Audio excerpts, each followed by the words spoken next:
इसी के साथ सभी का बहुत बहुत स्वागत है यू टर्न के ज्ञान सेशंस में, जिसका आज 37वां डे है, 37वां दिवस है और लगातार इन 36 दिनों में 36 डेज में ज्ञान की वर्षा हो रही है, ज्ञान गंगा बह रही है, जहां हम जिनवाणी का श्रवण करके खुद के भावों को विशुद्ध करने का प्रयास कर रहे हैं और कुछ आगे बढ़ने का हम प्रयास करते जा रहे हैं। हर सेशन में हमारा पूरा प्रयत्न रहना है, हमारी पूरी टीम का, कि आपके लिए बहुत सरल वे में, बहुत ही इजी वे में, प्रेजेंटेशंस के माध्यम से, वीडियोस के माध्यम से, पीपीटीज के माध्यम से आपके सामने बहुत ही इजी वे में, साइंटिफिक वे में आपको हर एक कंसेप्ट एक्सप्लेन करने का हमारा पूरा प्रयास चल रहा है। तो इसी कड़ी में आज वापस एक बहुत ही विशेष टॉपिक के साथ हम वापस यहाँ आए हैं, वापस एक बहुत ही साइंटिफिक वैज्ञानिक तथ्य के साथ, जिनसे हमारी श्रद्धा बहुत बढ़ सकती है, हमारी फेथ बहुत दुगनी हो सकती है।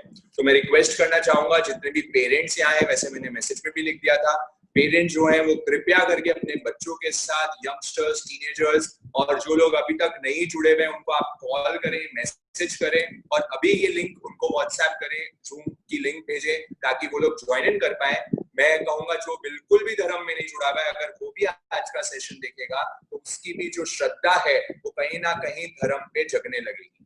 तो आप लोग को मैं रिक्वेस्ट कर रहा हूँ, आप जितना मैसेज को फैला सकते हैं अभी भी फैला लें, अभी शुरुआत ही हुई है सेशन की।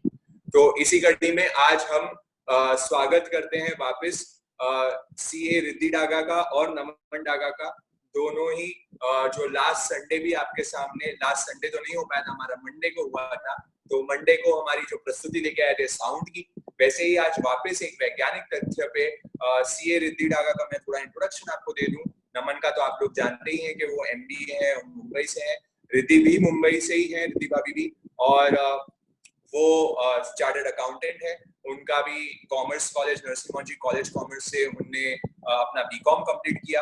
अभी वो करंटली कॉर्पोरेट में काम कर रहे हैं, she is working from home अभी right now because of lockdown. And उसी के साथ में भी आप लोग के लिए टाइम निकाल के वो ऐसी प्रेजेंटेशन हमारे सामने लेके आ रही है जो कि बहुत ही scientific research, which is a very time consuming thing, I must tell you. और वो एवरीडे ये सेशंस को भी अपने ऑफिस के साथ सुनते रह रही है, तो वो प्रायोरिटाइज करते हुए भी हम कैसे सुन सकते हैं, वो इनसे हम सीख सकते हैं कि अगर ललक हो, जिज्ञासा हो, तो हम ज्ञान जब अवश्य ही ग्रहण कर सकते हैं। तो अब मैं बहुत ज्यादा समय नहीं लेते हुए मैं रिद्धि भाभी को इनवाइट करता हूँ कि वो, और नमन को इनवाइट करता हूँ, दोनों ही आप अपनी सेशन की शुरुआत करें।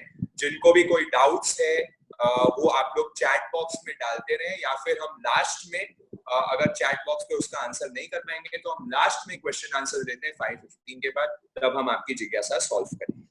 तो over to you Naman and Riddhi भाभी। सभी को स्वागत है। आवाज क्लियर आ रही है निपुण? हाँ, आवाज क्लियर आ रही है, थोड़ा रिद्धि भाभी की लाउड कर लो वॉइस बस। अभी आ रही है? हाँ सही है, परफेक्ट। पंच परमेश्वरी भगवान को याद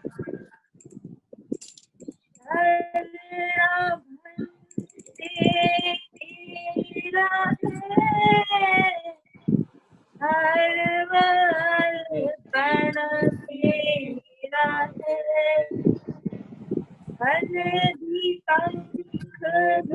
तेरा है, एक सहारा तेरा है,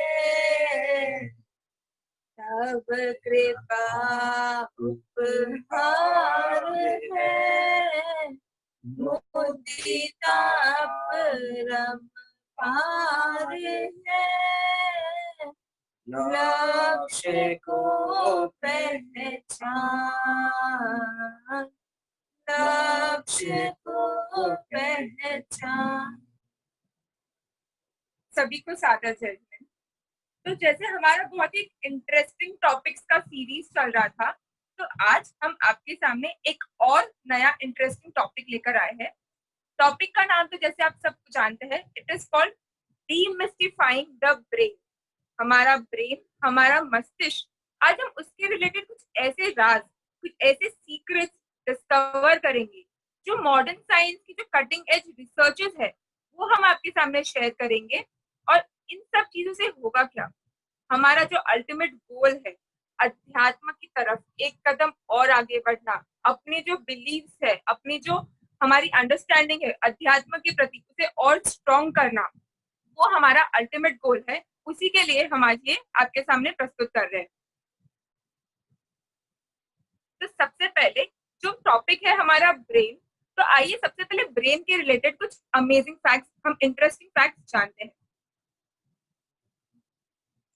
योर ब्रेन, सबसे पहले हम जो लेके आए हैं ब्रेन, तो ब्रेन के बारे में जो हम हमारी सीरीज चल रही है, हम कंटिन्यूसली नए नए तथ्य लेके आ रहे हैं। तो ऐसे पॉइंट जिससे हमें समझ में आए, जो हम बोलते हैं ना कि हमने अब तक सुना है कि ब्रेन एक कॉम्प्लेक्स मशीनरी है, it is the most complicated machine, it is the most sophisticated machine. तो इसको सोफिस्टिकेशन क्यों बोला जाता है, कॉम्प्लिकेशन क्यों बोला जाता है, आइए उसके बारे में कुछ छोटे छोटे इंटरेस्टिंग फैक्ट्स जानते हैं। फर्स्ट है, हमारा जो ब्रेन है वो आपको जान के अच्छा होगा, उसका जो टोटल वेट है that is only 3% of the total weight of the body. पर सिर्फ हमारी ब्रेन 3% बॉडी वेट की है, पर वो 30% एनर्जी को कंज्यूम करती है, 20 to 30%। तो जितना भी हम ऑक्सीजन लेते हैं, जितना भी ब्लड होता है, ब्रेन को 20% ऑक्सीजन ब्लड चाहिए होता है, जबकि वो खुद 2% ही कॉन्ट्रीब्यूट करता है। तो इससे आपको एक और एक इंटरेस्टिंग चीज का लॉजिक मिलेगा। हम देखते हैं हमेशा अक्सर ध्यान साधना होती है, या नॉर्मल भी हमारे अंदर जब कुछ स्ट्रेस आता है या कोई गुस्से में आता है, तो सबसे पहली चीज आप क्या बोलते हैं, भाई थोड़ा शांत हो जा, लंबी सांस ले, टेक अ डीप ब्रेथ इन, और आप रिलैक्स हो जाओगे, आप काम हो जाओगे। हमने ये चीज सुना तो है, पर इसका साइंटिफिक लॉजिक क्या है पता है? वो ये फर्स्ट पॉइंट आपको बता रहे हैं। ये हमारा ब्रेन टोटल 20% ऑक्सीजन को इनहेल करता है। तो जब भी हमारे ब्रेन के अंदर स्ट्रेस आती है या हम एकदम एंग्री हो जाते हैं, तब यहाँ से ऑक्सीजन डिप्लीशन होने लग जाता है। जैसे ही हम डीप सांस ले रहे हैं तो क्या कर रहे हैं, हमने सांस ली और ऑक्सीजन को इनहेल किया, तो your brain becomes more oxygenated. और जैसे ही ब्रेन में ज्यादा ऑक्सीजन जाएगा, उसकी फंक्शनिंग और अच्छी हो जाएगी, इसलिए आपकी ब्रेन शांत हो जाती है। तो आइंदा से याद रखिएगा, जब भी आपको गुस्सा है, आपको ध्यान करना है, स्ट्रेस करना है, just take a deep breath in. हम लोग को भी कभी कभार सेशन लेते हुए कुछ टेंशन आ जाता है, तो एक लंबी सांस ले लेते हैं, जैसे मैंने अभी ली, और सेशन एकदम अच्छा होने लग जाता है। ठीक है, तो नेक्स्ट फैक्ट है कि ये तो अडल्ट में था। जो बच्चे होते हैं उनका आप देखेंगे, बच्चों की हाफ एनर्जी, यानी उनका पूरा आधा ब्लड आधा ऑक्सीजन, वो जितना खाना खाते हैं उसकी जो आधी एनर्जी है वो ब्रेन कंज्यूम कर लेती है, क्योंकि बचपन में ब्रेन जो है वो बहुत रैपिडली ग्रो होती है। थर्ड, ब्रेन सब जानते हैं कि ब्रेन छोटी छोटी कोशिकाओं से बनी हुई है, सेल से बनी हुई है, जिसे इंग्लिश में बोला जाता है न्यूरॉन्स। तो हमारे ब्रेन के अंदर जो हम बोलते हैं कंप्यूटिंग पावर है, वो किससे आती है? न्यूरॉन से आती है। और क्या आपको मालूम है हमारे ब्रेन के अंदर कितने न्यूरॉन्स है? ये आप स्लाइड पे देख सकते हैं। हमारे ब्रेन के अंदर there are 100 billion neurons. 1 billion होता है 100 करोड़, यानी हमारे ब्रेन के अंदर 10,000 करोड़ न्यूरॉन्स है। इतनी उसकी कंप्यूटिंग पावर है।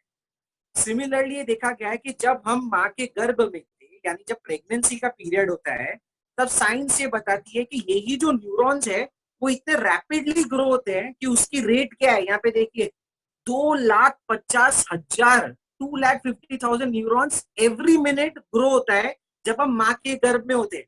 तो इसलिए आप साउंड का रिलेशन कर सकते हैं, हमारी प्रेगनेंसी का रिलेशन कर सकते हैं कि क्यों इंडियन कल्चर में इतना एम्फेसिस दिया गया कि जब गर्भवती माँ है तो उसका ब्रेन इतना डेवलप हो रहा है बच्चे का, और तभी आप उसको जो भी चीज से एक्सपोज करोगे उसके अंदर जाएगा। तो उसके लिए एक तथ्य है। अब आइए ब्रेन की जो रिएक्शन की कला है वो कितनी फास्ट है वो देखते हैं। Brain takes only 1/10,000 of a second to react, यानी 1 सेकेंड का 10,000वां भाग कीजिए, उतने में तो जो हमें ब्रेन को इंफॉर्मेशन मिलती है उसको वो प्रोसेस भी कर लेता है, प्रोसेस करके मेरे को क्या एक्शन लेना है वो डिसाइड भी कर लेता है, और ये 1 सेकेंड के 10,000वें भाग में ही कंप्लीट हो जाता है ये पूरा प्रोसेस। फिर सब हम जानते हैं कि ब्रेन के अंदर ब्लड वेसल्स है, हम बोलते हैं नर्वस सिस्टम है, नर्व्स है, कोशिकाएं हैं। तो ये जो ब्लड वेसल्स है, साइंस ये बताती है कि अगर ब्लड वेसल का अगर आपको नाप करना हो ना, तो वो नाप है अस्टोनिशिंग 1,00,000 माइल्स। 1,00,000 माइल, 1,00,000 माइल एक यूनिट होता है। उतनी बड़ी अगर हम एक एक जो हमारी नसें ना उसको निकाल के अगर धरती पर फैला दे, तो 1 लाख माइल जितना डिस्टेंस बन जाएगा। फिर नेक्स्ट है, क्योंकि इतने बिलियन न्यूरॉन्स है, इतनी ब्रेन वेसल्स है, तो साइंस बोलती है कि हमारी ब्रेन की स्टोरेज कैपेसिटी कितनी है। आज आप देखोगे जितने सारे कंप्यूटर्स है, हमारे मोबाइल है, हम सब स्टोरेज से कहीं ना कहीं जूझ रहे हैं। पहले हमारे पास 16 GB था, फिर 32 GB हुआ, 64 GB हुआ, 128 GB हुआ, पर जितना स्टोरेज रखते हैं कम हो जाता है। पर ब्रेन जिसे बोलते हैं सोफिस्टिकेटेड मशीनरी है, उसके लिए साइंस बोलती है it has virtually unlimited storage. कोई लिमिट ही नहीं है, जितना स्टोर करना चाहो आप स्टोर कर सकते हो, आपके ऊपर है आपको उसमें कितना डालना है। वो कभी भी थकने नहीं वाला है, वो कभी भी हारने नहीं वाला है। नेक्स्ट है, भले ही उसकी स्टोरेज कैपेसिटी अनलिमिटेड है, पर ब्रेन का एक फैक्ट सब लोग याद रखिएगा, साइंस इसे इस टर्म में बोलती है, यू इधर यूज इट और लूज इट। जी, लोकेश रेड्डीवाल ने डाला है कि 1 माइल, जिनको माइल समझ में नहीं आता क्योंकि माइल एक इंग्लिश यूनिट है, उसका हिंदी इक्विवेलेंट उन्होंने बताया 1.6 किलोमीटर। तो जो हमने बोला था 1 लाख माइल की लेंथ है, तो उसका 1.6 से कर ले, यानी लगभग 1,60,000 किलोमीटर की ब्लड वेसल्स की लाइन। जो नेक्स्ट जिस चीज पे मैं बोल रहा था, यूज इट और लूज इट, साइंस क्या बोलती है, हमारी ब्रेन कैसे है, भाई स्टोरेज कैपेसिटी बहुत ज्यादा है, और स्टोरेज कैपेसिटी कैसे है, अगर आप उसको यूज कर रहे हो तब तक तो वो चलते रहेगी। और वो हम इजीली माप सकते हैं, क्योंकि हर मशीन के अंदर ही तो ये होता है। हमारे घर पे जो मशीन है वो अगर कंटिन्यूसली चलते रहती है तो वो एफिशिएंट रहती है। जैसे ही वो नहीं चलती है तो हम क्या बोलते हैं, उसमें जंग लग गया। अभी कोरोना वायरस में तो क्या हो गया, बहुत सारे लोगों की जो गाड़ियां हैं, एक्टिवा है, वो ऐसी की ऐसी हमारे गराज में ही धरी रह गई है। तो हम उसको भी जाके कंटिन्यूसली स्टार्ट करते हैं, थोड़ा रेस देते हैं, ताकि हमारी बाइक और हमारी गाड़ियां चलते रहे। तो वैसे ब्रेन भी तो मशीनरी है, आप यूज करो तो आपकी चलते रहेगी, and if you do not use it you lose. ठीक है। फिर जो नेक्स्ट है कि ब्रेन 60% फैट से बना हुआ है। हमें जो ब्रेन लगता है उसके अंदर 60% मास है, तो it is known as one of the fattest organs in the human body. और अगला फैक्ट है वो है कि हम सब जानते हैं, जो हमने लास्ट सेशन में भी डिस्कस किया था, हम सीक्रेट्स ऑफ द यूनिवर्स लेके आ रहे हैं। हमने देखा कि अगर हमें सीक्रेट्स ऑफ द यूनिवर्स जानना है तो we have to understand everything is energy, everything is frequency, everything is vibration, यानी कोई ना कोई एनर्जी छोड़ रहा है। तो हमने साउंड की वेव्स आपको बताई। आज हम लेके आ रहे हैं ब्रेन का टॉपिक। तो ब्रेन की जो ये वेव्स है वो कितनी स्ट्रांग है, इसे हम बोलते हैं ब्रेन इलेक्ट्रिकल एनर्जी पैदा करता है। वो इलेक्ट्रिकल एनर्जी कितनी है, साइंस बता रहा है कि ब्रेन में कैपेसिटी है कि जब वो इलेक्ट्रीफाई होता है it can produce 23 watts of power. ये इतना पावर है कि एक छोटा सा लाइट बल्ब है ना, अगर हमारे ब्रेन के अंदर से वो तरंग बाहर निकल दे, हम छोटे से लाइट बल्ब को जला सकते हैं। इतनी ब्रेन में क्षमता है। शायद इसलिए आप देखोगे कभी कभार क्या होता है, जब भी हमने पिक्चर देखी होगी, मूवीज देखी होगी, जब भी हमारे अंदर विचार आता है तो हम ऐसा करते हैं। और मूवीज में क्या दिखाते हैं, पीछे से दिखाते हैं कि एक लाइट बल्ब चल गया। यस, मेरा भी ये पॉइंट आ रहा था। मेंटोस का एड सबको याद होगा कि मेंटोस खाओ, दिमाग की बत्ती जलाओ। तो बत्ती जलाओ, तो ऐसे ही बोल रहे थे, साइंस बोल रही है अरे एक्चुअल बत्ती भी आप जला सकते हो, क्योंकि आप 23 वॉट्स पावर यूज करते हो। तो ये ब्रेन के काफी सारे इंटरेस्टिंग फैक्ट्स है जो आपके सामने रखे। अब हमने ब्रेन के इतने फैक्ट्स तो समझे, अब आगे ही ये ब्रेन के फैक्ट्स और क्या है, और इसके अंदर जो फील्ड है जिसे हम बोलते हैं न्यूरो साइंस, क्योंकि ब्रेन न्यूरॉन से बना हुआ है, तो न्यूरो साइंस है। तो न्यूरो साइंस क्या नई रिसर्च लेके आई है, वो रिद्धि ने बहुत रिसर्च की है और वो आपके सामने आके अब इसको प्रस्तुत करेगी। और मैं आप लोगों को बता दूं कि ये रिसर्च को करने में क्यों हम इनके एक एक लोग सोचते हैं भाई इनके रोज ही रख लिया करो सेशन। आप तो क्या ज्यादा धर्म की बातें करते हो, नमन और रिद्धि भाभी के ज्यादा रख लिया करो, साइंटिफिक लेके आते हैं। पर ये रिसर्च करने में मैं आपको बता दूं एक के एक वीक भी बहुत कम लग जाते हैं।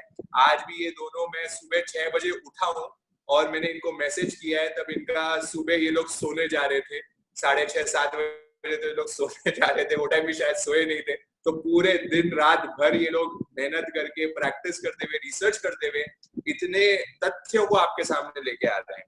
तो hats off to your research and your energy and time devotion which you all are giving in for making this sessions beautiful. So please continue. मैं तो बहुत excited हूँ, ऐसे ही अभी 10 facts में बहुत excitement आ गया है कि इतनी नई चीज मालूम पड़ गई है, और आगे क्या है देखते हैं। ये तो हमने समझा कि ब्रेन के इंटरेस्टिंग फैक्ट्स। आगे हम जैसे बताया कि ब्रेन से रिलेटेड, ब्रेन हमारे जितने भी वर्ल्ड और साइंटिस्ट है। रिद्धि भाभी थोड़ी आवाज आपकी आगे होके आ जाओ। हाँ, ब्रेन जो है ऑल ओवर द वर्ल्ड जितने भी साइंटिस्ट है उनका one of the favourite topics रहा है रिसर्च के लिए। इसलिए आप समझेंगे कि इसके ऊपर इतने रिसर्चेस हुए ब्रेन को लेके कि जिस सबको लगता है कि जिसने ब्रेन को फिगर आउट कर लिया वो बहुत कुछ फिगर आउट कर सकता है। तो सारे रिसर्चेस तो अभी शेयर करना पॉसिबल नहीं है। आज हम आपके सामने कुछ कॉन्सेप्ट्स लेकर आ रहे हैं जो हमारे हिसाब से आपको बहुत हेल्प करेंगे अगर आप इसको अच्छे से समझ जाएंगे। तो जो सबसे फर्स्ट कॉन्सेप्ट है वो है न्यूरोप्लास्टिसिटी। तो जैसे ब्रेन के रिलेटेड हमने फैक्ट्स तो समझ लिए, पर ब्रेन को लेकर हम सब में ये एक बहुत धारणा बनी हुई है। हमारा हम देखेंगे हम लोगों में पहले से ये धारणा है कि माइंड हमारा इस तरीके से बना हुआ है कि हमें लगता है कि जैसे जैसे इंसान ग्रो होता है उसकी जो लर्निंग और एक्सपीरियंस की जो कैपेसिटी है, लर्निंग और सीखने की जो कैपेसिटी है वो ओवर द टाइम ग्रो होती है, पर एक टाइम के बाद वो फिक्स हो जाती है। ब्रेन का जो स्ट्रक्चर है वो फिक्स हो जाता है। ये हम सबकी धारणा बनी है कि इसका कॉमन एग्जांपल ये है कि हम देखते हैं अगर कोई हमारे सामने अडल्ट है, कोई बुजुर्ग है, तो वो उनके स्टैंडर्ड डायलॉग क्या होता है, हमारी तो उम्र हो गई, हम तो ऐसे ही है। दूसरे लोग हमें क्या बोलेंगे, अरे ये तो अभी आपके माँ बाप की तो एज हो गई है, ये तो अब नहीं चेंज हो सकता है, आपको ही चेंज होना पड़ेगा। तो ये हम सबकी धारणा बनी है कि जैसे जैसे एज बढ़ती है हमारा माइंड फिक्स हो जाता है, हमारा नेचर फिक्स हो जाता है और हम उसे चेंज नहीं कर सकते। तो चलो जानते हैं कि मॉडर्न साइंस इसके बारे में क्या बताता है। जो सबसे फर्स्ट कॉन्सेप्ट है वो है न्यूरोप्लास्टिसिटी। ये न्यूरो वर्ड आपको थ्रू आउट द प्रेजेंटेशन बहुत बार आएगा, तो इसको हम समझ लेते हैं कि न्यूरो वर्ड आता है न्यूरॉन से, जो हमारे ब्रेन के अंदर सेल्स है, कोशिकाएं है, उससे आता है न्यूरो वर्ड, न्यूरॉन से। और प्लास्टिक का मतलब तो आप सबको जानते हैं। तो न्यूरोप्लास्टिसिटी होता क्या है? न्यूरोप्लास्टिसिटी ये होता है कि हमारे ब्रेन की, हमारे मस्तिष्क, हमारे दिमाग के अंदर की वो कैपेसिटी जिससे हम अपने आप को, ब्रेन खुद अपने आप को रीवायर कर सकता है, रीस्ट्रक्चर कर सकता है, रीऑर्गेनाइज कर सकता है। यानी हमारे ब्रेन के अंदर ये इनबिल्ट कैपेसिटी है। साइंस ने ये प्रूव किया है कि ये हमारे ब्रेन की इनबिल्ट कैपेसिटी है कि हम किसी भी एज पे अपने आप को रीवायर कर सकते हैं, चेंज कर सकते हैं। ये हमारे ब्रेन के अंदर कैपेसिटी है। तो प्लास्टिसिटी क्यों, प्लास्टिक क्यों? प्लास्टिक जैसे आप सब जानते हैं कि बहुत ही अडेप्टेबल मटेरियल है, बहुत ही वर्सेटाइल मटेरियल है। आप घर के छोटे से छोटे इक्विपमेंट से लेके, फैक्ट्री से लेके, इंडस्ट्री से लेके सभी जगह पे उसके इतने एप्लीकेशन है, इतने यूजेस है, क्योंकि वो बहुत ही वर्सेटाइल मटेरियल है। वैसे ही हमारे ब्रेन के अंदर भी बहुत ही अच्छी कैपेसिटी है कि हम किसी भी तरीके से उसको मोड़ सकते हैं, उसको रिवायर कर सकते हैं। तो ये तो थोड़ा थ्योरी हो गया। तो इसको एक क्लिप के साथ हम समझते हैं कि ये प्रैक्टिकली होता कैसे है।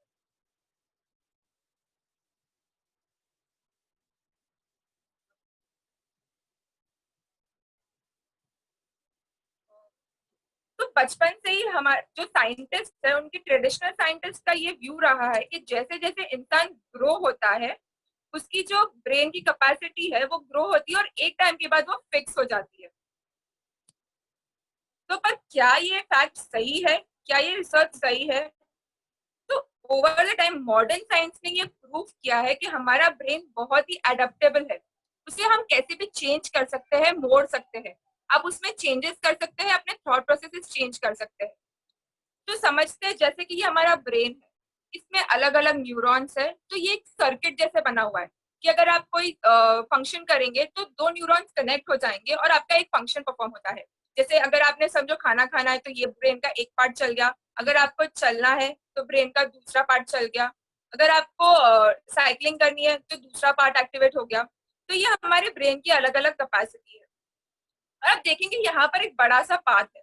ये सबसे बड़ा पाथ क्या है? इसको ये इस तरीके से दर्शाया है कि अगर हम कोई एक्टिविटी बार बार करते हैं, रिपीटेडली करते हैं, लगातार करते हैं, तो हमारे ब्रेन में उसका जो पाथ है, उसका जो उसकी कैपेसिटी है वो बढ़ जाती है और उसका पाथ बहुत क्लियर हो जाता है, वो हमारी हैबिट बन जाती है। फॉर एग्जाम्पल, अगर मैं रोज ही रोज एक ही खाना खाऊं, या मैं रोज ही रोज कोई एक्टिविटी परफॉर्म करूं, या रोज ही रोज मैं एक पर्टिकुलर इमोशन फॉलो करूं, जैसे कोई इंसान अगर गुस्सा कर रहा है या क्रोध में रहता है, तो ये उसकी ब्रेन की पैटर्न बन जाती जाती है कि वो गुस्सा ही करते रहता है, वो रोज अगर जैसे हम ड्राइविंग का एग्जांपल ले लें, शुरू शुरू में जब आप इंसान फर्स्ट टाइम ड्राइव करेगा तो उसको सोचना पड़ता है, अरे ब्रेक कहाँ है, कौन सा गियर पे चलाना है, एक्सीलेटर दबाओ के ब्रेक दबाओ। बट ओवर द टाइम जैसे जैसे आप रेगुलरली ड्राइव करते हैं तो क्या होता है, आप बातें करते करते फोन पे ऑडियो सुनते सुनते यहाँ वहां देखते हुए कि आपका ब्रेन अपने आप को आपको ड्राइव करके लेके जाता है। ये क्यों होता है? क्योंकि आप प्रैक्टिस करी और एक टाइम के बाद आपके ब्रेन को उस प्रैक्टिस की आदत हो गई, अब वो फंक्शन ब्रेन अपने आप से कर रहा है। तो जैसे जैसे हम करते देखेंगे कि वो जो पाथ है वो और गाढ़ा हो रहा है, ये हमारी हैबिट बन जाती है या किसी थॉट को लेके हमारी धारणा बन जाती है। इसी को पॉजिटिवली अगर हम यूज करें तो ये है, कोई नई धारणा, कोई नया प्रोसेस, कोई नई एक्टिविटी करें, जैसे जो येलो वाला पार्ट है, अगर हम कोई नई एक्टिविटी स्टार्ट करें, नई कोई चीज स्टार्ट करें, तो वो भी हमारा ब्रेन उसको इजीली अडेप्ट कर लेता है और धीरे धीरे आप देखेंगे कि हमारी पुरानी धारणा चेंज होके नई धारणा में डेवलप हो जाती है, नई एक्टिविटी में चेंज हो जाती है। हम अपने हैबिट्स चेंज कर सकते हैं इसको लेकर। इसको एक और एग्जांपल से समझते हैं। से सपोजिंग कोई व्यक्ति है, उसका नेचर ही है, उसका स्वभाव ही है चिड़चिड़ करना या क्रोध करना, तो उसका ब्रेन फंक्शन कैसे परफॉर्म कर रहा है कि उसके ब्रेन के अंदर इस तरीके से एक्टिविटी हो रही है कि वो क्रोध कर रहा है, वो गुस्सा कर रहा है। पर उसने सोच लिया कि अगर उसको उसकी हैबिट बदलनी है, उसे गुस्से से हटकर उसे शांत बनना है, उसको अपना अपना नया ध्यान, नया परिवर्तन धर्म से करेक्ट, तो उसके बाद वो अपनी जब धारणा चेंज करने लगता है तो हमारा ब्रेन अपने आप उस चीज को एडजस्ट कर लेता है और उसी कॉन्सेप्ट को कहते हैं न्यूरोप्लास्टिसिटी। तो आप तो समझेंगे कि ये थियोरी है। इसको लेकर जैसे हमने आपको बताया कि बहुत सारे साइंटिस्ट ने इस पे रिसर्च करी है और वन ऑफ द फेमस इसके ऊपर जो रिसर्च हुई है वो लंदन टैक्सी ड्राइवर्स की है। जी, तो ये जो न्यूरोप्लास्टिसिटी बहुत ही बढ़िया कॉन्सेप्ट बताया रिद्धि ने। इसमें क्या बताया जा रहा है कि हमारी ब्रेन इतनी प्लास्टिक है कि हम उसको रीस्ट्रक्चर कर सकते हैं। तो उसके लिए साइंस ने ये तथ्य, ये कॉन्सेप्ट कैसे लेके आए, तो उन्हें देखा लंदन टैक्सी ड्राइवर्स है, उनके ऊपर रिसर्च हुई। लंदन में जो टैक्सी चलाते हैं, अब आपको ये जान के आश्चर्य होगा कि लंदन में अगर आपको टैक्सी ड्राइवर बनना है तो वो बनने के लिए सबसे पहले आपको एक एग्जाम पास करना होता है। और वो एग्जाम इतना हार्ड होता है, बोला जाता है कि लंदन में टोटल 72,000 अलग रूट्स है और वहां के जितने हॉस्पिटल हो, सिनेमा हो, रेस्टोरेंट्स हो, बड़े स्टेडियम्स हो, वो सब चीज लंदन टैक्सी ड्राइवर वाले को याद करनी होती है। वो सब रूट्स याद करने होते हैं। तो सोचिए 72,000 रूट्स और उसके इतने सारे परम्यूटेशन कॉम्बिनेशन, वो सब उसको याद रखने हैं। तो वो याद रखने के लिए टेस्ट होता है। तो उसके लिए बोला जाता है कि लंदन टैक्सी ड्राइवर को वो पास करने के लिए एटलीस्ट 3 महीने तक बहुत कड़ी पढ़ाई करनी होती है। अब हम सब जानते हैं कि ये जो मेमोरी का पार्ट होता है, रास्ते याद रखना, इसे ब्रेन में हम बोलते हैं स्पेटियल इंटेलिजेंस। जो इंग्लिश जानते हैं वो बोले स्पेटियल इंटेलिजेंस बोला जाता है। तो जब इनके ऊपर रिसर्च की गई लंदन टैक्सी ड्राइवर्स के ऊपर, तब ये देखा गया कि इनका जो स्पेटियल इंटेलिजेंस है, वो ब्रेन पार्ट जो स्पेटियल इंटेलिजेंस दर्शाता है, वो बहुत ही इवॉल्व हुआ हुआ है, वो बहुत ही विकसित हुआ हुआ है। तो उनको मालूम पड़ा कि अगर एक ही एक चीज हम बार बार प्रैक्टिस करते हैं, फॉर एग्जाम्पल सीए है, अगर उसने कंटिन्यूसली अकाउंट्स मैथ्स पढ़ी है तो उसका जो लॉजिकल इंटेलिजेंस है वो काफी हाई होगा, मैथमेटिकल इंटेलिजेंस हाई होगा। तो ये एक तथ्य आना था, वो तो चलो लॉजिकल साउंड करता ही है। पर नया क्या आया, जब उनने देखा कि जो यंग टैक्सी ड्राइवर है जिसने रिसेंटली पास किया है, उसकी ब्रेन देखी गई तो उसका स्पेटियल इंटेलिजेंस मान लो 1% डेवलप था। पर जो ड्राइवर है जो 50 साल का है, जो 25-30 साल से गाड़ी चला रहा है, जब उसकी ब्रेन का स्टडी किया गया तो मालूम पड़ा यही जो स्पेटियल इंटेलिजेंस थी वो उसकी और बढ़ गई थी। तो इससे ये दर्शाया जाता है कि जैसे जैसे उम्र बढ़ रही है, हमारी ब्रेन की क्षमता कम नहीं होती है। अब ड्राइवर तो अगर बूढ़ा हो गया है और अगर वो रास्ते भूल गया तो वो रोजी रोटी कैसे खाएगा, तो उसको तो याद रखना जरूरी है। तो वही रास्ते पे वो जितना जाता है उतनी ज्यादा उसकी स्पेटियल इंटेलिजेंस ग्रो होती है। मतलब वो रूट पे आप जितना ज्यादा जाओ, आपकी ब्रेन रीस्ट्रक्चर होते रहती है, रीवायर होते रहती है, वो धारणाएं और स्ट्रांग होती है, जो हमने वीडियो में देखा। तो इससे समझ में आता है कि हमारी ब्रेन कितनी प्लास्टिक है। That is why it is known as neuroplasticity. आप भी आपकी ब्रेन को इन्हीं तरीकों से चेंज कर सकते हैं। आइए अब नया रिसर्च क्या है, एक और नया टॉपिक क्या है, वो रिद्धि आपके सामने लेके आए। एक और एक बहुत इंटरेस्टिंग कॉन्सेप्ट है, उसे कहते हैं न्यूरोजेनेसिस। अगेन न्यूरो वर्ड आता है न्यूरॉन से, और जेनेसिस का मतलब है बर्थ, शुरुआत, प्रारंभ। तो न्यूरोजेनेसिस का मतलब ये है कि हमारे ब्रेन के अंदर, हर इंसान के ब्रेन के अंदर ये कैपेसिटी है कि वो न्यूरॉन्स को वापस से नए न्यूरॉन्स क्रिएट कर सके। यानी कि हमारी जो क्षमता है वो लिमिटेड नहीं है। हम अगर कोई भी नई चीज सीख सके तो हमारे ब्रेन में नए न्यूरॉन्स डेवलप होते जाएंगे। साइंस तो ये बताता है कि हम at least 700 neurons per day grow कर सकते हैं। न्यूरॉन्स इनको समझ नहीं आ रहा है, न्यूरॉन्स मतलब होती है कोशिकाएं, तो हिंदी वालों के लिए कोशिकाएं। ये तो हमने आपको बता दिया कि ये न्यूरॉन्स क्या है, ये क्या कैपेसिटी है, ये क्या फीचर है। तो आप सोचेंगे यार हम इसको यूज कैसे करें, ये हमारे लिए कैसे बेनिफिशियल हो सकता है, हम इसे कैसे यूज करें, कुछ टिप्स तो बताइए। तो ये है आपके लिए आज के टिप्स। जो कुछ टिप्स है जैसे रीडिंग, अगर आप नई नई किताबें पढ़ते हैं, नए नए मेरे वर्ड्स पे ध्यान रखिए, मैं कह रही हूँ नई नई किताबें, अगर आप एक ही किताब रोज पढ़ रहे हैं उससे इतना इफेक्ट नहीं होगा जितनी आप नई नई किताबें, अलग अलग प्रकार की किताबें आप पढ़ेंगे तो वो आपको बेनिफिट करेगी। आप अपनी वोकैबुलरी, अपने जो लैंग्वेजेस है उसके स्किल्स को मॉडिफाई करिए, उसे अपग्रेड करिए। इंटरमिटेंट फास्टिंग ये आजकल बहुत ही एक ट्रेंड में चल रहा है, इंटरमिटेंट वेस्टर्न कल्चर में स्पेसिफिकली। इंटरमिटेंट फास्टिंग का मतलब होता है कि कुछ देर तक भूखे रहना, जैसे दिन उनके अलग अलग प्रकार होते हैं, वो हम आगे डिस्कस करेंगे आपके साथ। नेक्स्ट है एक्सरसाइज। आप फिजिकल एक्सरसाइज, तो माइंड के लिए आप ये देखिए, माइंड को डेवलप करने के लिए सिर्फ माइंड की एक्सरसाइजेस नहीं, आप फिजिकल एक्सरसाइज से भी अपने माइंड को डेवलप कर सकते हैं, उसे यंग रख सकते हैं। नेक्स्ट है हमारे थॉट्स। हमारे थॉट्स जितने पॉजिटिव होंगे, जितने प्रोडक्टिव होंगे, जितने अच्छे थॉट्स होंगे, उतना ही हमारा ब्रेन भी ग्रो करेगा पॉजिटिवली, वो एक्सपैंड करेगा, उसकी क्षमताएं बढ़ती जाएगी। तो ये तो हम आपको बता रहे हैं कि वेस्टर्न वर्ल्ड ने क्या रिसर्च लाई है ये वो, बट आप जानते हैं हमारी तो ये आदत है, हम आपको बता रहे हैं कि वेस्टर्न वर्ल्ड, मॉडर्न साइंस, ये सारी चीजें आपको अभी बता रही है, right now they are telling you all this. But हमारे भारत में रहते हुए हमारे जो एंशिएंट कल्चर है, हमारे जो ऋषि मुनि, हमारे जो पूर्वज है, हमारे जो बड़े जन है, ये सारी चीजें तो वो हमें बरसों से बता रहे हैं। आपको बिलीव नहीं होता कि ये हमें कब बताया गया, तो जानते हैं हमारा जो पुराना इंडियन कल्चर है वो आप देखेंगे कि वो किस तरीके से बना हुआ है। आप देखेंगे कि पहले के टाइम में घर पे सारे काम, घर के सारे काम लेडीज खुद से करती थी, तो उनकी पूरे दिन फिजिकल एक्टिविटीज हो जाती है। आप देखेंगे कि घर पे सारे मसाले पीसने से लेकर नई नई चीजें बनाने से लेकर सारे काम घर पे होता था, होटल का खाना नहीं आता था, तो उनका माइंड कितना एक्टिव रहता था, उन्हें कितनी नई नई चीजें बनानी पड़ती थी, अलग अलग उनके फंक्शन थे, उन्हें सब चीज का ध्यान रखना पड़ता था, तो उनका ब्रेन कितना एक्टिव रहता था।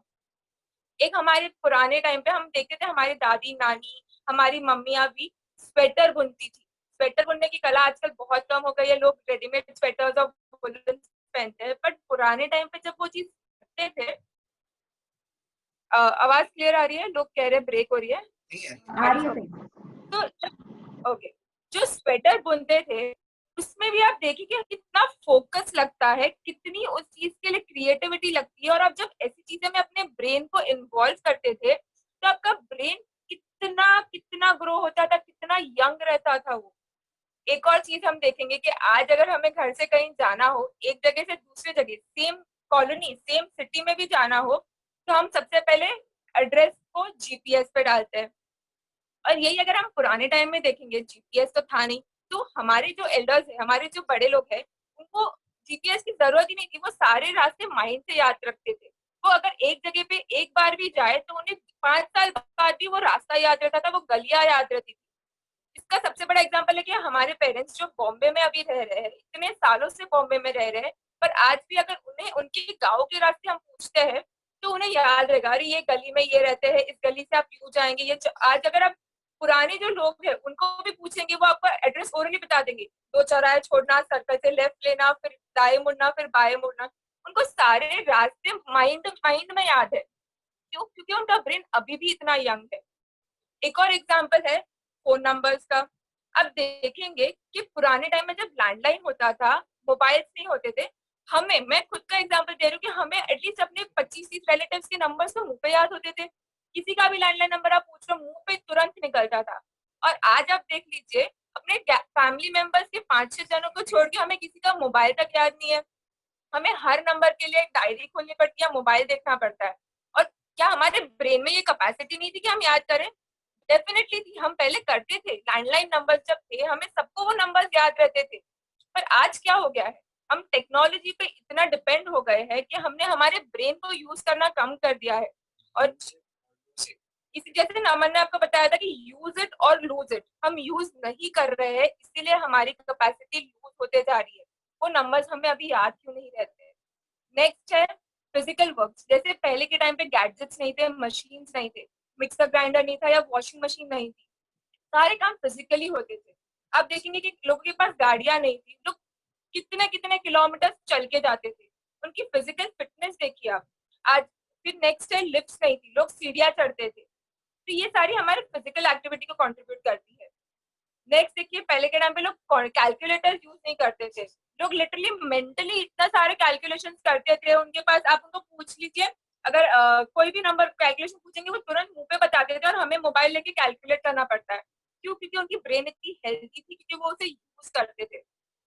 हमारी दादी नानियां है, वो हमें इतनी सारी क्रिएटिव स्टोरीज बताते थे, लामीज बताते थे, सॉन्ग्स गाते थे हमारे लिए।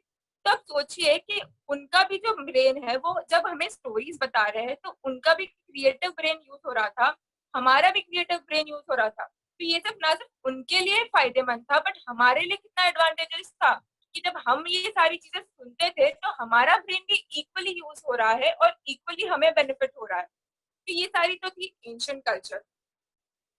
जी, तो रिद्धि ने बहुत ही अच्छे पॉइंट बताए हैं। तो इसमें हम देख पा रहे हैं कि मॉडर्न साइंस, अगर आप देखेंगे मेजरली जो साइंटिफिक रिसर्च हो रही है सब वेस्टर्न वर्ल्ड में हो रही है। उनको बाहर एक्सपेरिमेंटेशन, जैसे हमने साउंड में भी देखा था, वाटर में भी देखा था, उनको बार बार बाहर एक्सपेरिमेंट करने पड़ते हैं। फिर वो देखते हैं अच्छा न्यूरोप्लास्टिसिटी भी होती है, न्यूरोजेनेसिस भी होती है। फिर वो देखते हैं इसके लिए मैं एक्सरसाइज करूँ, ये करूँ, अलग टिप्स निकालूं। पर हमारे यहाँ पे तो ऋषि मुनियों ने पता नहीं हमारे कल्चर के अंदर ही इस चीज को इन्फ्यूज कर दिया था और हमें रेडीमेड इस चीज को परोस दिया था। तो आप देखेंगे वेस्टर्न कल्चर्स में क्या हो रहा है, वन ऑफ द मेजर बीमारी जो अमेरिका में चल रही है और बाहर के वर्ल्ड में चल रही है उसे बोलते हैं अल्जाइमर्स। अल्जाइमर्स क्या होता है, ये बूढ़े लोगों को ये बीमारी लगती है wherein you have loss of memory. तो वहां पे अल्जाइमर्स इतना प्रचलन में है, जिस वजह से बहुत सारी रिसर्च होती है और अल्जाइमर्स को पता रखा है इरिवर्सिबल डिसीज है, अब तक उसका क्योर नहीं मिला है। पर वो अल्जाइमर्स कंट्रीब्यूट किस वजह से होता है, अगर आप कंटिन्यूसली एक्सरसाइज नहीं करोगे, घर के काम नहीं करोगे, अपनी ब्रेन की पावर को यूज नहीं करोगे, टेक्नोलॉजी के ऊपर डिपेंडेंट रहोगे, ज्यादा भोग विलास में रहोगे, तो आपकी ब्रेन की क्षमता कम होने लग जाती है। और वो क्षमता कम नहीं हो, उसके लिए हमारा एंशिएंट कल्चर में ऑलरेडी ये चीजें थी। अब आप देखेंगे सिर्फ हमारे एंशिएंट कल्चर नहीं, हमारे पूर्वज नहीं, आइए देखते हैं जो हमारा मेन था कि हमारा धर्म जैनिज्म। जैनिज्म की जो लाइफस्टाइल है वो ही कैसे न्यूरोप्लास्टिसिटी और न्यूरोजेनेसिस को ऑटोमेटिकली करवा रही है, उसके बेनिफिट्स रिद्धि आपके सामने लेके आ रही जैसे ना मैंने आपको बताया कि हमारे तो भगवान प्रभु Mahavir the greatest scientist of all age, उनके जैसा साइंटिस्ट तो कोई था ही नहीं। ये सारे कॉन्सेप्ट्स तो साइंस अभी आपके सामने लेकर आ रही है, बट हमारे भगवान ने तो हमारे सामने सब कुछ, सिर्फ कॉन्सेप्ट ही हमें नहीं बताया, हमें उसको एक लाइफस्टाइल के फॉर्म पे हमें एक्शन तक बता दिए कि अगर हम क्या करेंगे जिससे हम ये सारे कॉन्सेप्ट को प्रैक्टिकली अपने लाइफस्टाइल में इनकॉर्पोरेट कर सकते हैं, उसे यूज कर सकते हैं। तो सबसे पहले हमें, जैसे हमने पढ़ा कि क्या क्या एक्टिविटीज से हम न्यूरोप्लास्टिसिटी और न्यूरोजेनेसिस कर सकते हैं, उन्हीं एक्टिविटीज का जेनिज्म का रेलेवेंस हम देखते हैं। सबसे पहले जैसे हम देखेंगे रीडिंग बताया गया है, तो हमारे भगवान तो ने हमें कहा है कि आप स्वाध्याय करिए, आप नई नई चीजें सीखिए। और हमारे लिए तो ठीक है, हमारे जो साधु भगवंत है उनकी दिनचर्या अगर आप देखेंगे, उनकी दिनचर्या में तो ये सारे पॉइंट एवरीडे कवर होते हैं। तो स्वाध्याय, हमारे साधु भगवान एवरी जब भी उन्हें टाइम मिलता है वो स्वाध्याय में रमन करते हैं। नेक्स्ट है वोकैबुलरी। तो हमें बताया कि हमें नए शब्द सीखने चाहिए। आप देखेंगे हमारे जो ग्रंथ है, हमारे जो एंशिएंट आगम्स है, वो हिंदी में नहीं है, अर्धमगधी, प्राकृत, संस्कृत, दूसरे लैंग्वेजेस में। तो हम ये सोचते हैं कि यार हमें ये पढ़ के क्या हो जाएगा, हमें तो इसका मीनिंग ही नहीं समझेगा, बट ये गलत है। हमें अपनी वोकैबुलरी को डेवलप करना है। अगर हम कोई नई लैंग्वेज सीख रहे हैं, उसे पढ़ रहे हैं, हमारा ब्रेन और बेटर फंक्शन कर रहा है, ये हमारे लिए एडवांटेज है। तो जैसे फॉर एग्जाम्पल आपने कभी इच्छामी खमाशनो बोला होगा, तो फर्स्ट टाइम में तो आपको उसका मीनिंग नहीं समझा होगा, वो हिंदी तो नहीं था, बट जैसे जैसे आप उसको रेगुलरली यूज करते गए तो आपको समझा, अच्छा इच्छामी मतलब मैं इच्छा करता हूँ, मैं खमाशनो मैं वंदना करता हूँ। तो धीरे धीरे हमें उसकी मीनिंग जो समझ में आ गई ना, तो अगर हम शुरुआत ही नहीं करेंगे तो हमें कोई नई चीज समझ में ही नहीं आएगी। नेक्स्ट है इंटरमिटेंट फास्टिंग, जैसे हम आपको बता रहे हैं। तो वेस्टर्न वर्ल्ड का इंटरमिटेंट फास्टिंग का क्या कॉन्सेप्ट है, अलग अलग ऑप्शंस दिए हैं उन्होंने। या तो आप 24 घंटे के लिए आप भूखे रहे, तो ये तो हमारा धर्म बता रहा है आप उपवास करिए। सेकेंड उन्होंने बताया है आप 2 मील्स के बीच में 16, आप ओवरऑल दिन में 16 घंटे का फास्टिंग करिए और 2 मील्स के बीच में भी गैप रखिए। यानी हमारे धर्म में बताया गया है आप ब्याश ना करिए, 16 घंटे हम वैसे ही भूखे रहते हैं और हमारे 2 मील्स उसी डे टाइम में कंप्लीट हो जाते हैं।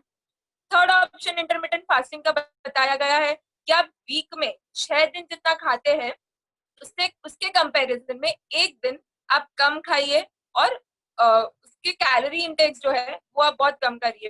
तो ये भी हमारे धर्म में बताया है। आप एकाशना करिए, आइम्बिल करिए, जैसे तिथि आ जाती है हमारे 7 दिन में एक बार तो आई जाती है, तब तिथि भी अगर पालन कर रहे हैं तो उस दिन पे हमारी कैलोरी इंटेक्स कम हो जाती है। आइम्बिल कर रहे हैं, हम लूखा और वो सब खाते हैं, बिना वेगर का खाना खाते हैं, तो ऑटोमेटिकली तो ये इंटरमिटेंट फास्टिंग और ये सब तो वेस्टर्न कल्चर अभी बता रहा है, हमें तो हमारे भगवान ने ये कितने सालों से, बरसों से हमें ये सारी चीजें गिफ्ट करती हुई है।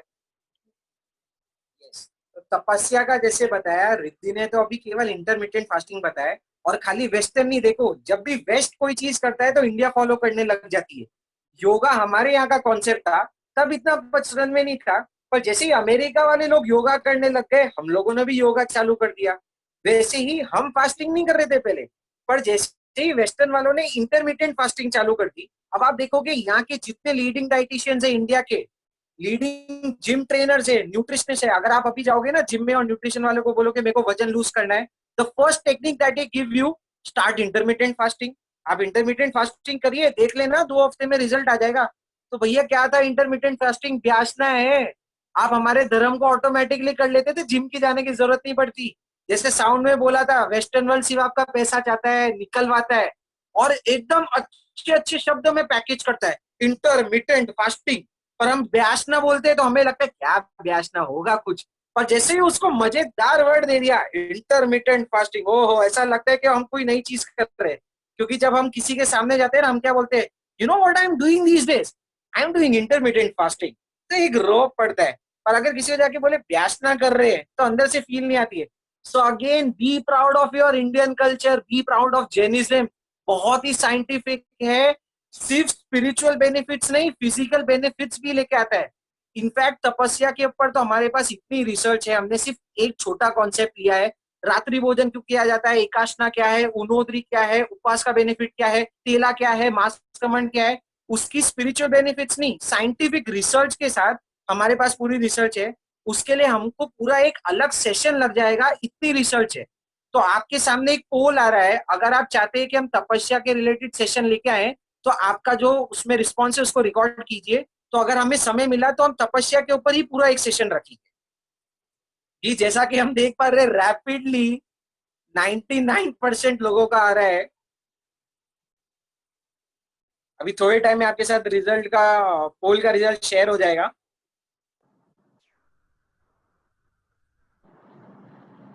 People are just voting. Let's wait for a half and second. 30. Okay.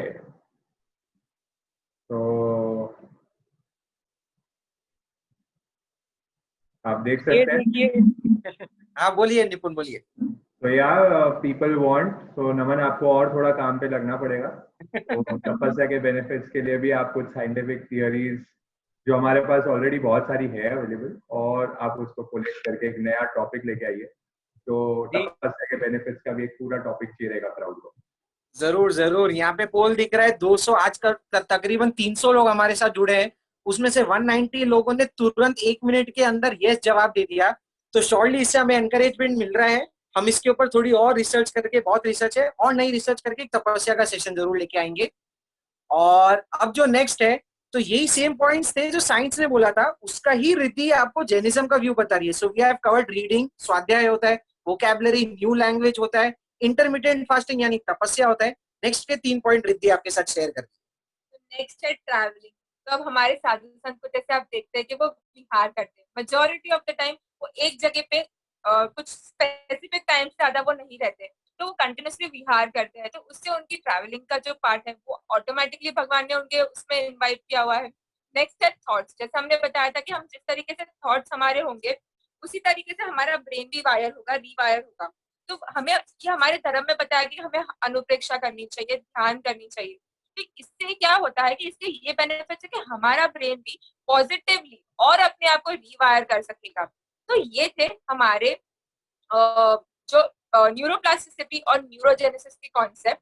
अगर आप इसको, आपको इसके रिलेटेड कोई भी डाउट्स है, आप चैट बॉक्स में लिख सकते हैं या सेशन के एंड में हम आपसे ये डाउट्स क्लियर कर सकते हैं। जी, तो जैसा आपने देखा कि जैनिज्म के कितने सारे बेनिफिट्स है, हम अलग अलग टाइप से लेके बेनिफिट्स आ रहे हैं। पिछली बार हमने मंत्र देखा, साउंड देखा, हमने पानी का प्रभाव देखा। इस बार हम देख रहे हैं न्यूरोप्लास्टिसिटी, न्यूरोजेनेसिस के ऊपर कैसे वर्क किया जा रहा है। एक और इम्पोर्टेंट पॉइंट यहाँ फोकस करूंगा जो मिस हो रहा था, एक्सरसाइज जैसे बताया गया। वो बाहर की वर्ल्ड बोल रही है कि एक्सरसाइज करे, तो वो लोग तो क्या बोलते हैं, फिजिकल एक्सरसाइज करे, जॉगिंग करे। हमारे संत का जीवन देखिए, हमारी जैन लाइफस्टाइल देखिए। वो खुद गुचरी लेके आते, खुद पानी लेके आते, एक्सरसाइज हो गई। वो प्रतिक्रमण 2 बार करते, वंदना इतनी बार करते हैं। जितने संत है, जितने बड़े संत है, उनको वंदना करनी है, वापिस से एक्सरसाइज हो गई। उनको रोज खुद के बिस्तर खुद लगाना होता है, खुद के सामान को खुद साफ करना होता है, जिसे हम बोलते हैं पल्लेवना। तो वो खुद इंडिपेंडेंट है। अब आप देखिए, पल्लेवना लगती छोटी सी एक्टिविटी है, पर भगवान ने क्या बोल रखा है, भगवान का सिंगल मैसेज था, हर चीज यत्न पूर्वक कीजिए, हर चीज जागरूकता के साथ कीजिए, हर चीज अवेयरनेस के साथ कीजिए। तो जब वो छोटी सी पल्लेवना कर रहे हैं ना, उसमें भी वो ध्यान रख रहे हैं कि इतनी सी चीटी, इतना सा जीव भी मेरे बुक्स में नहीं पड़ जाए, मेरी पूंजी में नहीं पड़ जाए। तो पल्लेवना से फिजिकल एक्सरसाइज तो हो रही है, पर ब्रेन ब्रेन कितनी यूज हो रही है, क्योंकि मेरे को यत्न रखनी है। मेरे को देखना है कि एक जीव भी, एक छोटा सा जीव भी में से नहीं मर जाए। तो उससे ब्रेन के न्यूरॉन्स इतने रैपिडली फायर करते हैं कि उनका ब्रेन डिटोरिएट ही नहीं होता है। नो वंडर हम बोलते हैं कि हमारे साधु भगवंतों में अभूतपूर्व ज्ञान आ रहा है। ज्ञान ऐसे ही नहीं आता है, वो लाइफस्टाइल की देन है। वो लाइफस्टाइल हम भी अपना सकते हैं। भगवान ने ये लाइफस्टाइल सिर्फ जैन मुनियों के लिए नहीं बोली। जैन मुनियों को तो वो लाइफस्टाइल कंपलसरी फॉलो करनी पड़ती है, क्योंकि उन्होंने जैन दीक्षा ली है। पर भगवान बोले कि अगर आप नहीं कर सकते हो, आप जैन मुनि नहीं बन सकते हो, गृहस्थ में रह के श्रावक बनो, गृहस्थ में रह के श्राविका बनो। भले ही पूरे 5 महाव्रत को कंप्लीट पालन पालन नहीं कर सकते, पर लिमिटेड रूप में करो, पर उसको करो जरूर। तो हमारे यहाँ पे श्रावक के 12 व्रत आते हैं, तो आप श्रावक के 12 व्रत जानिए, 14 नियम जानिए, 3 मनोरथ जानिए। हर चीज के पीछे लॉजिक है, मंत्र का लॉजिक है, विचारों का लॉजिक है, हमारी पूरी जैन लाइफस्टाइल का लॉजिक है। सबको रिलेट करके देखिए। अगर ये पूरी चीजें फंक्शनिंग करेंगे तो गारंटीड है बॉडी की 95% बीमारियां तो ऐसे ही ठीक हो जाती है। और साथ ही साथ लक्ष्य तो हमारा बॉडी का था नहीं, आत्मा का था। हमारी आत्मा भी लाइट होती है और हम मोक्ष के लिए अग्रसर होने लग जाते हैं। तो ये थी हमारी जैन लाइफस्टाइल से। अब मैं निपुण को आमंत्रित करना चाहूंगा कि वो एक नई रिसर्च शेयर करेंगे और इसमें अगर उनको अपना कुछ वैल्यू एडिशन देना है तो वो देंगे। ओवर टू यू निपुण। तो बहुत बहुत आपने जो अभी रिद्धि और भाभी और नमन ने जो अभी आप लोगों को रिसर्च बताई है, मेरे ख्याल से पूरी जैन लाइफस्टाइल और साधु संतों को जो भी देखते हैं और जो करीब में रहे हैं और खुद ने रहने का भी ऐसा प्रयास किया है, बहुत जन यहाँ पे होंगे जिन्होंने साधु जैसा जीवन एक दिन तो जिया होगा। तो आप लोग को मालूम है कि रात को, मैंने एक्सपीरियंस हम लोग ने बहुत बार किया है, जब हम 1-2 दिन कभी महाराज साहब और के साथ रहते हैं पूरे दिन, और लास्ट को रात को आते आते तो 9-10 बजे ऑटोमेटिक नींद आने लग जाती है। तो जिनको भी नींद की प्रॉब्लम है ना, कि हमें नींद नहीं आती रात को, तो वो एक दिन साधु जीवन अपने आप अपना ले। इतना परिश्रम है, इतनी वो लोग एक्सरसाइज, फिजिकल एक्टिविटी है और प्लस कंटिन्यूसली माइंड की एक्टिविटी है, ऑटोमेटिक नींद आ जाती है। और ऑटोमेटिक जो नमन बता रहे हैं कि हमारी प्लास्टिसिटी, जो रिद्धि भाभी ने बताया फॉर न्यूरोप्लास्टिसिटी। आप देखते हैं हमारे साधु संतों की मेमोरी, आप कभी नोटिस की होगी कि जो भी साधु संत को आप मिले होंगे, कोई भी ऋषि मुनि, चाहे हिंदू परंपरा का भी होगा चाहे जैन परंपरा का भी होगा, आप देखेंगे क्या मेमोरी होती है उनकी, क्यों उनकी मेमोरी वो आप, हमने तो ऐसा अनुभव किया हमारे गुरु भगवंतों के, जब हम जाते हैं तो हमारा जाने के साथ ही वो, मैं अगर इसमें मैं श्रद्धेय प्रमोद मुनि जी महाराज साहब का अगर वापस नाम लूं तो कोई अतिशयोक्ति नहीं होगी। महाराज साहब की जो अद्भुत कला है उनके माइंड की, मैं उनको थोड़ा उदाहरण दे दूं कि अगर आप उनसे फर्स्ट टाइम भी मिलेंगे तो आप उनके एक बार दर्शन जब करके गए, दूसरी बार अगर आप दर्शन करने आते हैं, वो तक बता देंगे कि आप कौन सी तारीख तक आए थे, कौन सी डेट को आए थे और कब आए थे और कौन सी प्लेस पे आपने दर्शन करने आया था, ये तक उनको याद रहता है। तो ऐसे हमारे साधु संत होते हैं जिनकी न्यूरोप्लास्टिसिटी की जो बात कर रहे हैं, क्योंकि पूरा जीवन ही वैसे जी रहे हैं, वो बिल्ड करते जा रहे हैं अपने न्यूरॉन्स को, वो बिल्ड करते जा रहे हैं आगे आगे। तो ऐसी हमारी लाइफस्टाइल है। अब नेक्स्ट जो हम कंसेप्ट पे जा रहे हैं वो है प्लेसिबो इफेक्ट। तो Naman, if you can change the slide, next slide पे आ जाओ नमन। हाँ, तो आप देख सकते हैं प्लेसिबो इफेक्ट। तो इसको समझाने के लिए बस मैं आपको एक छोटा सा एग्जांपल लेना चाहता हूं, जो कि आप लोग ने बहुत बार सुना होगा या फिर देखा होगा। अगर यहाँ पे बहुत सारे जन जो है वो तारक मेहता देखते होंगे, ठीक है, मैं तो बहुत देखता था, मेरे पढ़ाई के दिनों से बहुत देखता था, क्योंकि वो ही उसमें हंसी आती थी हमें थोड़ी। तो तारक मेहता का एक एपिसोड से इस प्लेसिबो इफेक्ट को समझाना चाहूंगा कि तारक मेहता भी बहुत इंपॉर्टेंट मैसेजेस देता है हमें, बात बात पे कुछ सीख देता है। तो आप देखेंगे हमारे जेठालाल गढ़ा, जेठालाल चंपकलाल गढ़ा, उनको क्या हो जाता है, एक दिन है ना बुखार हो जाता है। अब एक दिन तेज बुखार हो जाता है उनको, और अगले दिन उनकी बहुत इंपॉर्टेंट मीटिंग होती है, ठीक है, उनको उनके दुकान पे जाना होता है गढ़ा इलेक्ट्रॉनिक्स पे, और उनको इंपॉर्टेंट मीटिंग होती है, पर वो ठीक नहीं हो रहे थे, 101 उनका बुखार हो जाता है। अब वो दया के पास आते हैं, हमारी दया बहन के पास आते हैं, और दया को पूछते हैं, दया मेरे को कुछ दवाई दे दे भाई, मेरे को तो कल कैसे भी ठीक होना है, कुछ भी कर, मुझे कुछ दवाई दे, मैं ठीक हो जाना चाहिए। तो दया बोलती है अच्छा ठीक है। तो दया अपनी एज यूजुअल अपनी माँ को फोन लगाती है और उनको पूछती है कि क्या करना चाहिए। तो उनको सोल्यूशन मिल जाता है, उनको दवाई मिल जाती है, एंड दवाई मिलने के बाद वो क्या करती है, जेठालाल को बोलती है, जेठालाल तो नहीं बोलती है, टप्पू के पापा, तो टप्पू के पापा ये आप क्या ले लो, ये दवाई ले लो, और आप देखो क्या कल तक तो आप एकदम घोड़े जैसे दौड़ने लग जाओ। तो ठीक है, उनने दवाई ले ली, और दवाई लेते ही वो तो मस्त सो गया, उसको नींद भी आ गई को। एंड सुबह उठता है, सुबह उठते ही वो देखता है, अरे एकदम मस्त तबीयत हो गई उनकी, तो एकदम परफेक्ट हो गया, वो तो एकदम सर्दी जुकाम बुखार कुछ भी नहीं। वो आता है, दया के पास आता है, दया को बोलता है, धन्यवाद दया, तुमने क्या दवाई दी, ऐसी मैजिकल दवाई दे दी, मुझे बताओ तो सही कौन सी दवाई दी तुमने ऐसी कौन सी दवाई दे दी, कभी तुम नहीं हो तो मेरे को मालूम तो हो कि भाई कौन सी दवाई लेनी होती है एक बार में जो ठीक हो जाती है। तो दया बोलती है कि टप्पू के पापा, मैंने है ना दवाई ववाई तो कुछ नहीं दी थी, मैंने एक आपको चॉकलेट दे दी थी जो दवाई के रूप में थी, मतलब दवाई का जैसा उसका आकार था, और वैसी आपको एक टॉफी मैंने पकड़ा दी, और वो आपने खाई है दवाई को समझ के। आपने सोचा कि ये दवाई है, और आपके दिमाग को ये लगा कि दवाई है, जिसकी वजह से आप ठीक हो। ये तारक मेहता में तो बड़ा आसानी से कंसेप्ट को बता दिया, पर साइंस इसको बताती है, साइंस इस कंसेप्ट को प्रूव करती है, और विज्ञान कहता है कि हमारे दिमाग के पास खुद का दिमाग ही नहीं है। Your mind doesn't have the mind of its own. वो क्या कह रहा है कि भाई उसको समझ नहीं आ रहा है कि तुम दवाई ले रहे हो कि तुम चॉकलेट ले रहे हो। अगर तुमने उसको बता दिया कि नहीं नहीं दवाई है, ठीक हो जाएगा, तू ठीक हो जाएगा, कोई दिक्कत ही नहीं है। वही यहाँ पे आपको दिखा रहे हैं, यहाँ पे ड्रग और प्लेसिबो में क्या हो रहा है, चॉकलेट। बस दोनों के पास जो ब्रेन के पास मैसेज आ रहा है वो डिस्टिंग्विश नहीं कर पाता कि आप सच बोल रहे हो कि गलत बोल रहे हो। जैसे बहुत सारे लोग होते हैं हमारे यहाँ पे क्राउड में भी, बहुत सारे लोग होंगे जो बहुत बीमारियों से गुजरते हुए, अब वो पूरे दिन भर आपको क्या बोलते हुए देखते होंगे, मैं बहुत बीमार हूँ, मैं तो ऐसा हूँ, मैं तो वैसा हूँ, मैं ये हूँ। अरे मेरे से तो ज्ञान सीखा ही नहीं जाता, मेरे से तो ना प्रतिक्रमण और समय याद ही नहीं होती है, मेरे से तो पाठी अब याद ही नहीं होती है। ये क्या कर दिया आपने, ब्रेन को मैसेज दे दिया, ब्रेन तो बोलेगा ओके ठीक है, नहीं होती वो एक्सेप्ट कर लेगा वो चीज। वही होता है प्लेसिबो इफेक्ट। आप खुद को बोले कि नहीं नहीं मैं तो बहुत अच्छा हूँ, आई एम वेरी हैप्पी, मैं बहुत इंटेलिजेंट हूँ, एंड माइंड को अभी आप हो नहीं, शायद अभी आप नहीं इतनी योग्यता होगी, पर आप खुद को बोलना शुरू करेंगे, माइंड डिस्टिंग्विश नहीं कर पाएगा कि आप सही बोल रहे हो कि गलत बोल रहे हो। इसलिए हम कहते हैं always use positive words for yourself. अपने आप के लिए हमेशा सकारात्मक वर्ड्स करो। इससे आपका क्या होगा, आपका प्लेसिबो इफेक्ट जागृत होगा। अब ये प्लेसिबो इफेक्ट से हमारी श्रद्धा, आप देखेंगे श्रद्धा का जो हमारा मेजर पॉइंट आता है, पूरे हम ये आपके लिए सेशंस भी क्यों लेके आ रहे हैं यहाँ पे, क्योंकि आप लोग की श्रद्धा मजबूत हो। श्रद्धा का पूरा रिलेशन जो है वो प्लेसिबो इफेक्ट से। ये पूरा कंसेप्ट क्या है, अगर किसने देखा है, किसी ने देखा क्या भगवान महावीर को, किसी ने देखा क्या आदिनाथ भगवान को, किसी ने देखा क्या सिद्धों के जीवों को, किसी ने नहीं देखा। पर हम क्या मान रहे हैं, नहीं नहीं ऐसे कोई है, महापुरुष थे और जिन्होंने क्या किया है, जिनकी हम स्तुति करेंगे, हम भक्तामर बोलेंगे, हम कल्याण मंदिर बोलेंगे, हम नवकार मंत्र बोलेंगे, हमारी सब चीज ठीक हो जाएगी।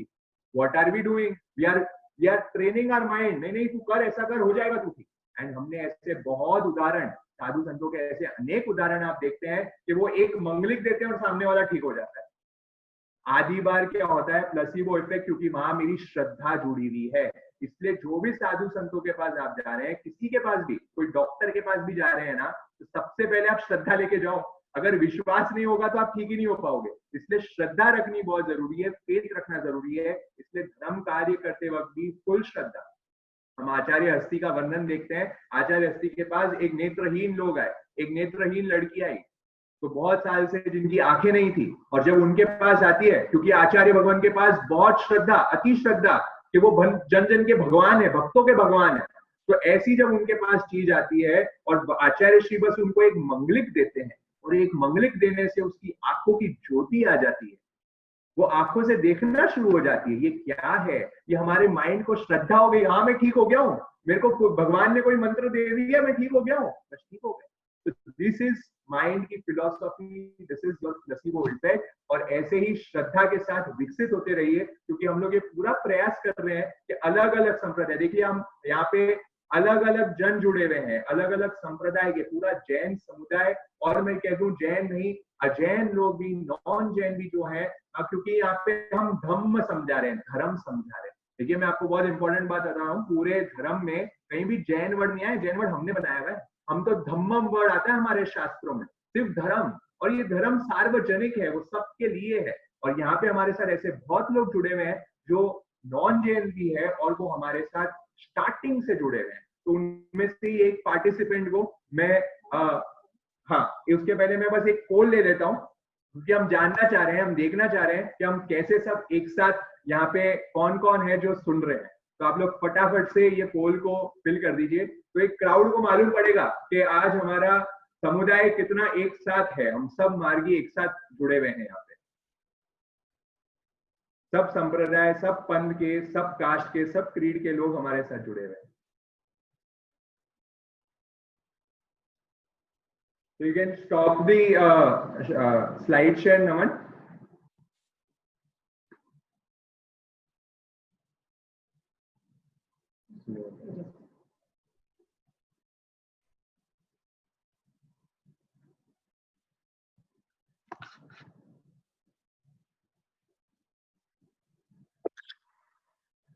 Okay.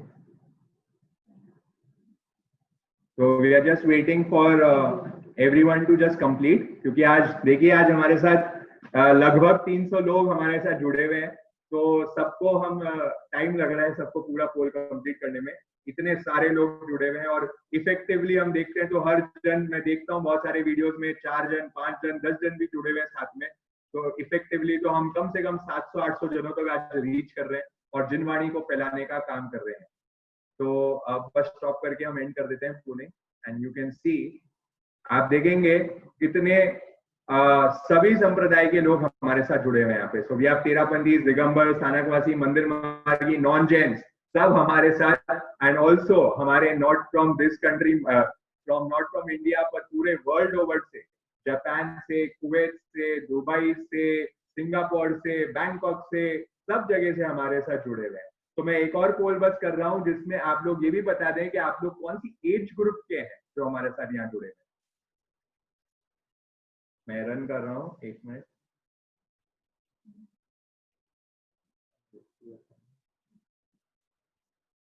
तो ये भी आप एज ब्रैकेट भी कर लें, तो हमें ये भी मालूम पड़ जाएगा कि कौन सी एज ग्रुप के लोग हमारे साथ मैक्सिमम जुड़े हुए हैं। क्योंकि यहाँ पे हम जूम का कर रहे हैं सेशन, तो हमको मालूम नहीं पड़ रहा है, यहाँ पे आपके चेहरे नहीं दिख रहे हैं। अगर चेहरे दिखते तो हम एज ग्रुप पहचान सकते थे, बट ये एक माध्यम है कि हम ऑडियंस को तो जाने हमारी बातें सुन कौन रहा है। तो ये एक डिफरेंट एक्सपीरियंस है हम सबके लिए भी और आप सबके लिए भी जूम का एक्सपीरियंस है। तो इसके लिए एज ब्रैकेट हमको जानना बहुत जरूरी है। एंड पोल से ये मालूम पड़ रहा है कि आज सब एक्टिव लिसनर्स हैं हमारे साथ, मतलब ऐसा नहीं है कि बस मोबाइल ऑन करके छोड़ दिया है उन लोग ने। ऐसे लोग नहीं है हमारे साथ जुड़े हुए जो पूरा सुन रहे हैं और एक एक पोल को बराबर भर रहे हैं, क्योंकि हम देख रहे हैं यहाँ पे 250 लोगों ने तो ऑलरेडी पोल को भर दिया है। तो yes, okay, I am ending the poll, तो आप देख सकते हैं। Okay, so again from all age brackets, तो 13 साल से मैक्सिमम हमारे साथ बहुत ज्यादा है, 13 से 70 साल के लोग ज्यादा मैक्सिमम, so मतलब in short all age groups are with us. So we have a very difficult challenge कि हमें हर एज ग्रुप को सेटिस्फाई करना है, उनके अकॉर्डिंग हमें काम करना है और ये जिनवाणी का प्रसारण करना है। तो ये है, ऐसे आप बहुत जनों का मुझे मैं कह दूं कि बहुत बहुत आभार है कि आप लोग सब हमारे साथ इतना टाइम से जुड़े हुए हैं। और ऐसे ही एक जन जो हमारे साथ राइट फ्रॉम डे 1 जुड़ी हुई है, तो उनको मैं, जो कि अभी मात्र 20 इयर्स के हैं, अराउंड 19-20 इयर्स के होंगे, एंड वो रेगुलरली डे 1 से, आज 37वां डे है, वो हमारे साथ जुड़ी हुई है। तो ओजस्वी शेखावत जो आपके साथ जुड़ी हुई है, वो हिंदू संप्रदाय के हैं, और फिर भी आप देखेंगे जो लगन और जो जिज्ञासा है इनकी, वो अभूतपूर्व। जो हमारे साथ जुड़े हुए हैं वो जानते हैं कि इतनी रुचि, इतनी जिज्ञासा कि आप देख सकते हैं कि उन्हें क्या क्या लर्निंग की है। सो ओजस्वी, फ्यू मिनट्स आप आपका एक्सपीरियंस जो बता सकते हैं। और ये मत समझिएगा कि हमारा सेशन अभी ओवर हो गया है। हाँ, अभी हमारा सेशन में इंटरवल चल रहा है, तो आप इंटरवल को एंजॉय कीजिए और आगे हमारी आधी पिक्चर अभी बची है। तो अभी नमन तो आपके साथ मेन कंसेप्ट और लेके आने वाला है अभी, तो उसके लिए बने रहिए। आज देखिए संडे है, तो संडे थोड़ा 10-15 मिनट हमें लीवे होता है, गेस्ट स्पीकर होते हैं, तो थोड़ा 15 मिनट एक्स्ट्रा भी हो सकता है। तो आप हमारे साथ सहयोग देंगे पूरा, इतना हमें आवश्यक। निपुण आपके साथ एक और चीज भी शेयर करना चाहूंगा। जो आपने बताया कि पोल में हमने देख लिया एज डाइवर्सिफिकेशन भी है, कास्ट और क्रीड डाइवर्सिफिकेशन भी है, और आपने जो बोला ग्लोबल डाइवर्सिफिकेशन भी है। हमारे पास इतने मैसेजेस आए हैं यहाँ पे, स्पेसिफिकली कंट्रीज जो हमने देखा, Singapore, Tokyo, Bangkok, Hong Kong, Muscat, middle east, यहाँ से तो लोग जुड़ रहे हैं। पर अमेरिका से हम लोगों को इतने मैसेज आए हैं फ्रॉम दी वेस्टर्न कंट्रीज कि सर आपके सेशन इतने अच्छे हो रहे हैं, हमें वाया वाया आ रहे हैं, पर बिकॉज ऑफ टाइम गैप, क्योंकि हम जो ये दिन में सेशन ले रहे हैं, अमेरिका में ये टाइम में लेट नाइट का टाइम होता है, तो वो हमसे रिक्वेस्ट कर रहे हैं कि हम चाहते हैं जुड़ना, पर आपकी टाइमिंग की वजह से नहीं जुड़ पा रहे हैं। तो ऐसा नहीं कि हमारी रीच सिर्फ ईस्टर्न है, ग्लोबली हम लोग इस चीज को कवर कर रहे हैं। और जैसा एक जन ने चैट बॉक्स में डाला एज ग्रुप में, एक ने बोला है कि 6 ईयर ओल्ड, हमारे जो यंगेस्ट क्राउड है that is going to 5-6 year old, and 6 year old के वो बच्चा हम लोगों के सेशंस को रोज सुन रहा है। तो ऐसे जब आप लोगों से चीज आती है, हम लोगों को एक नई ऊर्जा, एक नया मोटिवेशन मिलता है। तो ऐसा ही साथ हमारे साथ बनाए रखिए, बहुत ही अच्छा लगता है। और ओजस्वी, जैसा निपुण ने बोला, अब वो हमारे सामने आ रही है, वो तो बहुत ही अनुमोदनीय है। तो ओजस्वी, या ओवर टू यू। आवाज आ रही है? हाँ, आ रही है। Good evening, all of you. I'm Ojasvi Shekhawat, and I want to start with Navkar Mantra. Namo Arihantanam, Namo Siddhanam, Namo Ayaryanam, Namo Uvajayanam, Namo Loe Sav Sadhunam, Aso Panch Namohkaro Sav Pav Panasano, Mangalananch Savesi Padmam Havai Mangalam. So मेरा आज 36 day है, जैसा निपुण sir कह रहे हैं, और मेरा एक्सपीरियंस बहुत ज्यादा अच्छा है।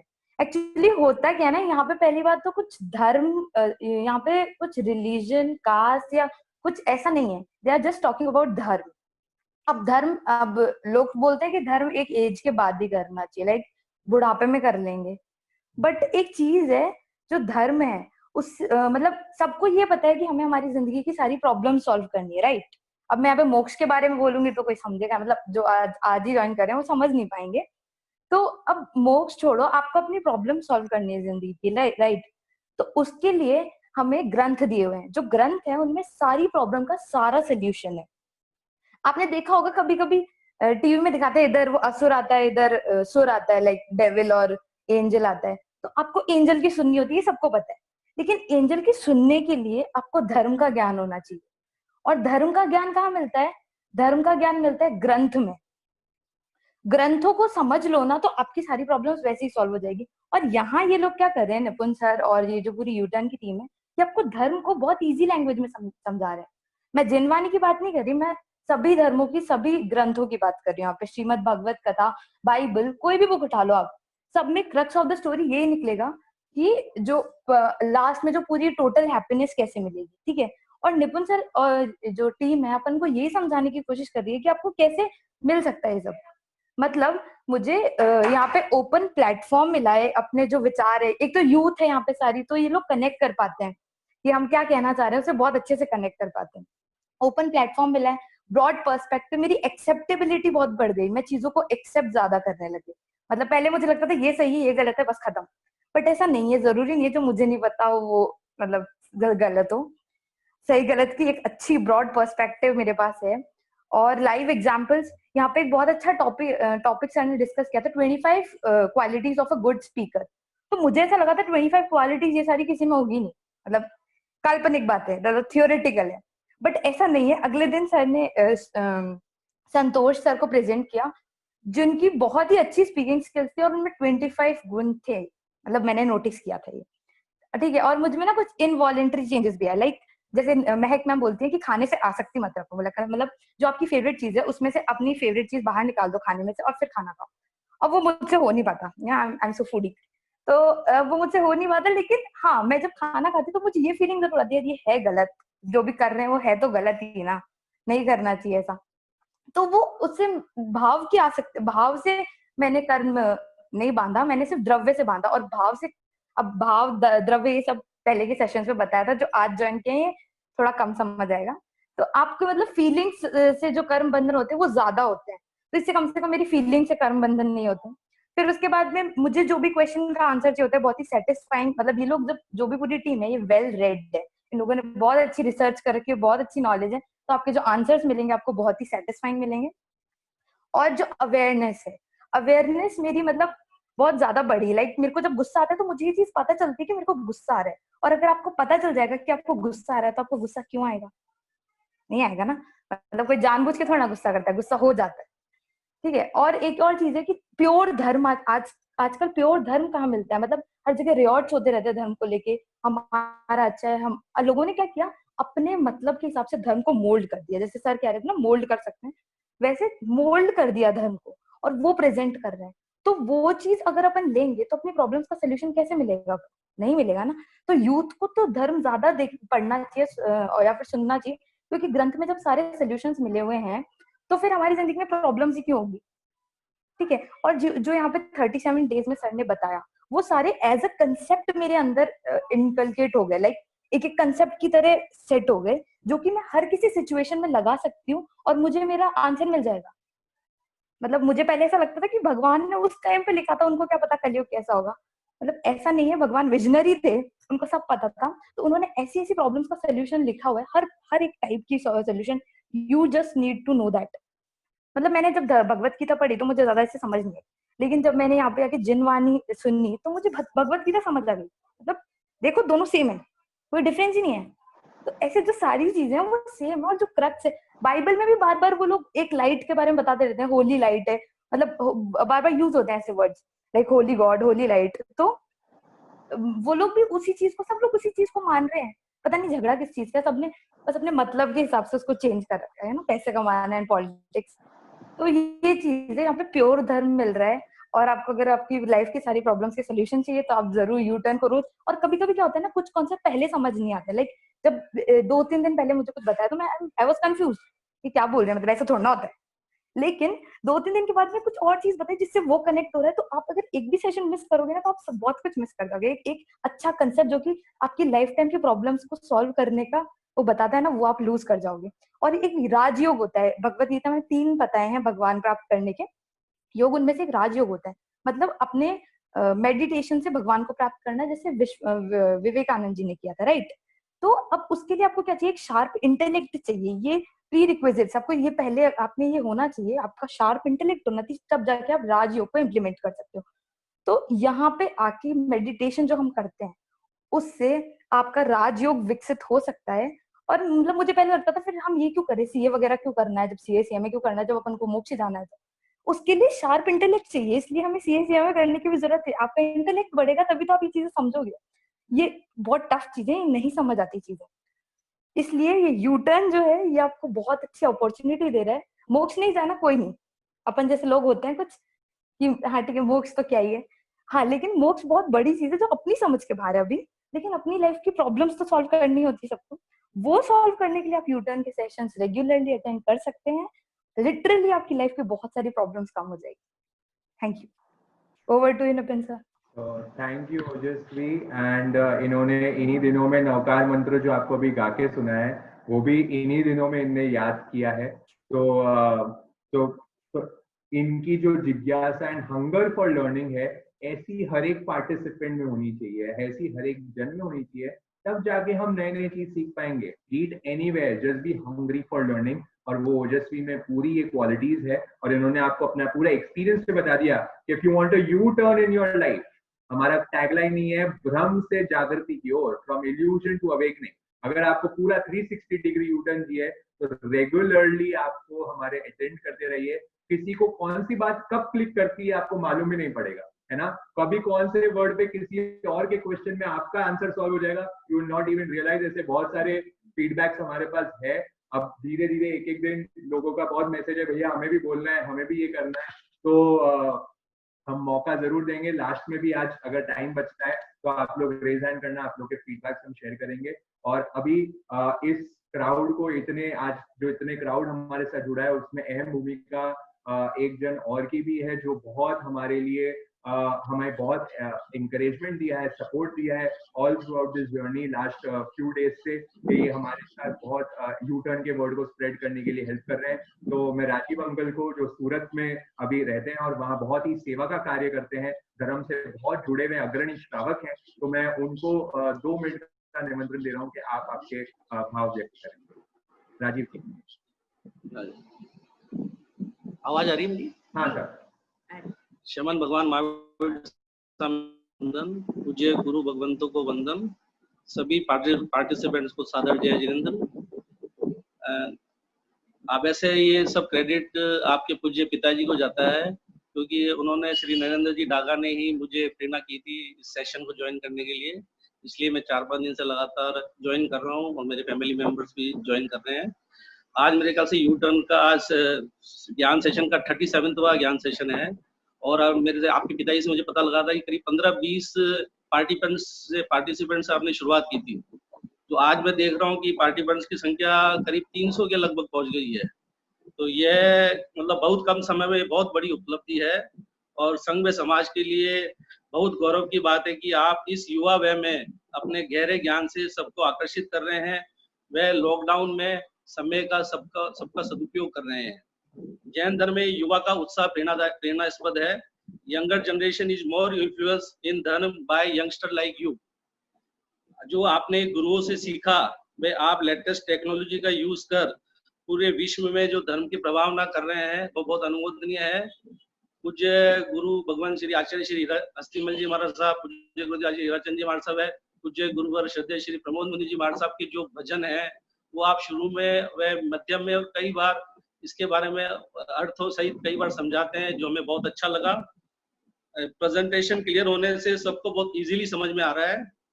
और आपने जो रिसर्च में तथ्यों में साइंस के साथ धर्म को जो जोड़कर आप समझा रहे हैं और जैन धर्म का रहस्य जो आपने साइंस से जोड़ा है वह बहुत सराहनीय है। हमें बहुत प्रसन्नता व खुशी है।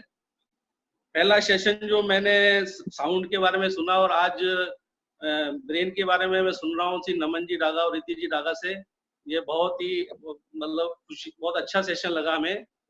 और इसके पहले भी हमने आपके बारे how to control your mind और मन को वश में करने वाले जो आपने रामबाण सूत्र दिए, संज्ञाओं के बारे में समझाया और श्री सौरभ जी ने धर्म की स्थापना कला आदि के बारे में समझाया। अहिंसा के बारे में जो महक जी ने अभी कल ही जो प्रेरणादायी उद्बोधन दिया, वीडियो फैक्ट्स के माध्यम से जो समझाया, वो सभी को बहुत ही अच्छा लगा और बहुत ही प्रेरणादायी था। इससे हम शाकाहार का बहुत अधिक प्रचार प्रसार कर सकते हैं इसके माध्यम से। जो आपने हमें सिखाया उसके लिए आपको बहुत बहुत धन्यवाद। धार्मिक कार्य आपकी जो पढ़ाने का जो तरीका है वो हमें बहुत अच्छा लगा। आपका धार्मिक कार्य में जो उत्साह है बहुत प्रेरणादायक है। वह बहुत बहुत धन्यवाद, वह साधुवाद। यही शुभ भावना की ज्ञान सेशन इसी तरह आगे भी चलता रहे। धन्यवाद। जय जिनेंद्र। बहुत बहुत धन्यवाद अंकल। राजीव अंकल निरंतर हमारा सपोर्ट और एंकरेजमेंट करते ही हैं, और बहुत बहुत धन्यवाद। आपने जो जो बोला है वो हम और सफल कर पाए, जिनवाणी को और जन जन तक पहुंचा पाए, यही प्रयास है, यही प्रयास आगे भी रहेगा। तो अब मैं नमन को ओवर कर रहा हूं, क्योंकि लोग बहुत वेट कर रहे हैं नमन कि भाई अब आप वापस आपके साइंटिफिक तथ्य हमारे सामने और लाओ। अभी हमारे पास 15-20 मिनट है और आज संडे है, तो 5-10 मिनट हम थोड़ा और रिक्वेस्ट कर रहे हैं लोगों को कि थोड़ा और अपनी पेशेंस बनाए रखें, और बहुत अमेजिंग फैक्ट्स, बहुत अमेजिंग थ्योरीज अभी नमन आपके सामने और लेके आने वाला है। तो हाँ नमन, ओवर टू यू। जी, आवाज आ रही है ना क्लियर? हाँ आ रही है। Okay, perfect.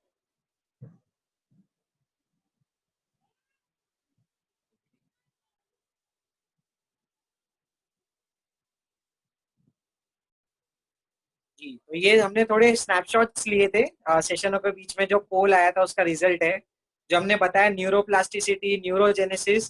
तो हमारा जो क्राउड है वो कैसे यंग रह रहा है और सब एज ग्रुप है, तो आप देख सकते हैं। तो ये थोड़े से स्नैपशॉट्स है कि हंगर फॉर लर्निंग है। लोग अपनी दुकानों में बैठ के भी ये सेशंस को सुन रहे हैं, तो ये बताते हैं कि इनके अंदर कितनी श्रद्धा है और सीखने की कितनी पिपासा है, कि time and place is not a barrier. ये लोग हमारे बिजनेस, हमारे दुकानों के स्थान में भी हमारे बीच ही है। ये पार्टिसिपेंट जिनकी फोटो दिखाई जा रही है, दुकान में बैठ के भी दिन के टाइम में यूटिलाइज कर रहे हैं। और आप देखेंगे हमारी घर की महिलाएं भी, घर की महिलाएं किचन में काम करते हुए सेशंस को सुन रही है। तो ये सब आपके सामने तथ्य है। तो जो ये लोग बहाना बनाते हैं ना कि हमारे पास समय नहीं है, मेरे को आज किचन में काम है, मेरे को आज दुकान में काम है, मेरे को आज फलाना जगह जाना है, ये देखिए दुकानों में बैठ के देख रहे हैं। ये देखिए किचन में अमरस बनाते हुए भी, किचन में काम बनाते हुए भी आप सेशंस को देख सकते हैं। ज्ञान कैसे भी ले सकते हैं, कोई भी उम्र का व्यक्ति ले सकता है, चाहे छोटा बच्चा हो, युवा हो, चाहे वो बड़े बुजुर्ग हो। तो ये चीज बता रहे हैं। और ये हमारे ध्यान सेशन जिसमें लास्ट तक लोग जुड़ के अंतरात्मा में जाके, क्योंकि लास्ट में तो ध्यान ही करना पड़ेगा, और वो चीज हम करा रहे हैं। तो आइए अब एक कॉमन पॉइंट पे, जो पिछली बार भी लास्ट वीक निपुण ने काफी सारी चीजें माइंड के बारे में ली थी। कंट्रोल द माइंड के लिए निपुण ने बहुत अच्छी टिप्स बताई थी, 15 चीजें बताई थी। उसके बाद भी वो सेशन में कंटिन्यूसली लोगों का एक क्वेश्चन तो आ रहा था कि सर आपने समझा तो दिया कि माइंड को ऐसे कंट्रोल किया जाए, धर्म किया जाए, फिर भी हम ध्यान में जाते हैं, भटक जाते हैं। फिर भी हमारे घर परिवार में कुछ हो जाता है तो हमारा माइंड फिर भी कंट्रोल में नहीं आता है। तो हमारा माइंड ये सब जानकारी होने के बावजूद भी कंट्रोल में क्यों नहीं आ रहा है? क्यों हम घर के लोगों से प्रभावित हो जाते हैं सब ज्ञान जानने के पीछे? तो इसका रीजन क्या है? तो तब हम कंटिन्यूसली बोल रहे थे कि हमारे ये ब्रेन सेशन के लिए रुकिए। आज मैं आपको डीप में जाके बताऊंगा कि सब जानकारी होने के बावजूद भी हम कंट्रोल क्यों नहीं कर पा रहे और कंट्रोल करने का सही तरीका क्या है। तो आइए, उसके पहले जब भी ये क्वेश्चन आता है, आपको सबसे पहले आपको खुद को अपने आप को क्वेश्चन पूछना पड़ेगा कि अगर मेरा माइंड कंट्रोल नहीं हो पा रहा है तो सबसे पहले मेरे को समझना पड़ेगा कि माइंड क्या है, इसकी प्रकृति क्या है। दूसरा हमको पूछना पड़ेगा अगर मेरा माइंड कंट्रोल नहीं हो रहा है तो what are the reasons that are contributing, क्या ऐसी चीजें हैं जिस वजह से मेरा मन भटक रहा है। तीसरा है, अगर मन भटक रहा है तो क्यों भटक रहा है, कैसे भटक रहा है। और अगर ये भटकने का ज्ञान भी मेरे को अभी मिल गया है यूटर्न सेशंस के माध्यम से, उसके बाद भी वाई, मैं क्यों वो ज्ञान को इंप्लीमेंट नहीं कर पा रहा हूं, वाई कांट वी एक्ट, और वाई के बाद उसका सोल्यूशन क्या है। तो ये क्वेश्चन जब हम खुद से एक ऑर्डर में पूछेंगे, इसके आंसर्स में लेके आ रहा हूं। उसके पहले आपको एक उदाहरण के रूप में समझाऊंगा, ये उदाहरण को याद रखिएगा, तो ये उदाहरण से आपके सब कॉन्सेप्ट क्लियर हो जाएंगे। मान लीजिए आपके पास एक लोहे का तवा है जो गैस के ऊपर जल रहा है, अग्नि के ऊपर जल रहा है। अब आपको वो लोहे के तवे को किसी दूसरे कार्य के लिए यूज करना है। उसमें आप जानते हो कि अगर आपको तवे को यूज करना है तो तवा ठंडा होना जरूरी है, पर वो गैस के ऊपर चढ़ा है। जब आप तवे को आपके दूसरे काम के लिए लेके आना चाहते हो, जैसे ही आप उसको हाथ लगाते हो आपको मालूम पड़ता है तो बहुत गर्म है और आपका हाथ चटक जाता है। तो अब आपको मालूम पड़ता है अरे भैया तवा तो गर्म है, अब जब तक ये ठंडा नहीं होगा मैं उसको यूज नहीं कर सकता। तो अब हम सोचते हैं कि गर्म का प्रतिकारी क्या है, कोई भी चीज गर्म है उसको ठंडा करना पड़ेगा, तो हम ठंडा करने के लिए उपाय करने लगते हैं। तो वो उपाय क्या है, हम उसके ऊपर पानी के छींटे डाल देते हैं। और आप सब जानते हो खासकर महिलाएं, और महिला नहीं है तो हम बॉम्बे में तो एक चीज स्पेसिफिकली जानते हैं कि लॉकडाउन की वजह से जा नहीं पा रहे, वरना लोगों को बहुत शौक है डोसे के ठेले पे जाके डोसा खाने का। तो आपने देखा होगा डोसे पे मस्त तवा लगा हुआ होता है, और जब वो डोसा बनाते हैं तो पानी का छिड़काव करते हैं। जैसे ही पानी का छिड़काव करते हैं शू शू शू करके आवाज आती है। वो शू शू आवाज क्यों आती है, तवा गर्म है, पानी ठंडा है, जब ठंडी चीज गर्म चीज से संपर्क में आती है वो स्वाहा हो जाती है, शू शू करके आवाज देती है। सेम चीज हमारे साथ होती है। हमने देखा तवा गर्म है, मैं उसको चलो थोड़ा ठंडा करता हूँ, मैंने उसके ऊपर पानी का छिड़काव किया, जैसे ही छिड़काव किया वो शू करके उड़ गया। फिर मैं देखा अरे छिड़काव से कुछ नहीं होगा, मेरे को पूरी पानी की धार ही छोड़ देनी पड़ेगी। मैंने पानी की धार छोड़ी, उसके बाद भी क्या हुआ, शू शू तो नहीं आया, पर थोड़े चंद मिनटों के अंदर वो पानी भी वेपराइज हो गया। ये तो साइंस में हम जानते हैं लिक्विड गैस में टर्न हो गया। तो अब मैं सोच रहा हूँ अरे यार इसका सोल्यूशन क्या है, तवा ना पानी के छिड़काव से जा रहा है ना पानी की धार से जा रहा है, तो प्रॉब्लम क्या है भैया, माजरा क्या है। तब हम थोड़े डीप जाते हैं, डीप जाके मैं देखता हूँ कि ये तवा गर्म क्यों हो रहा है।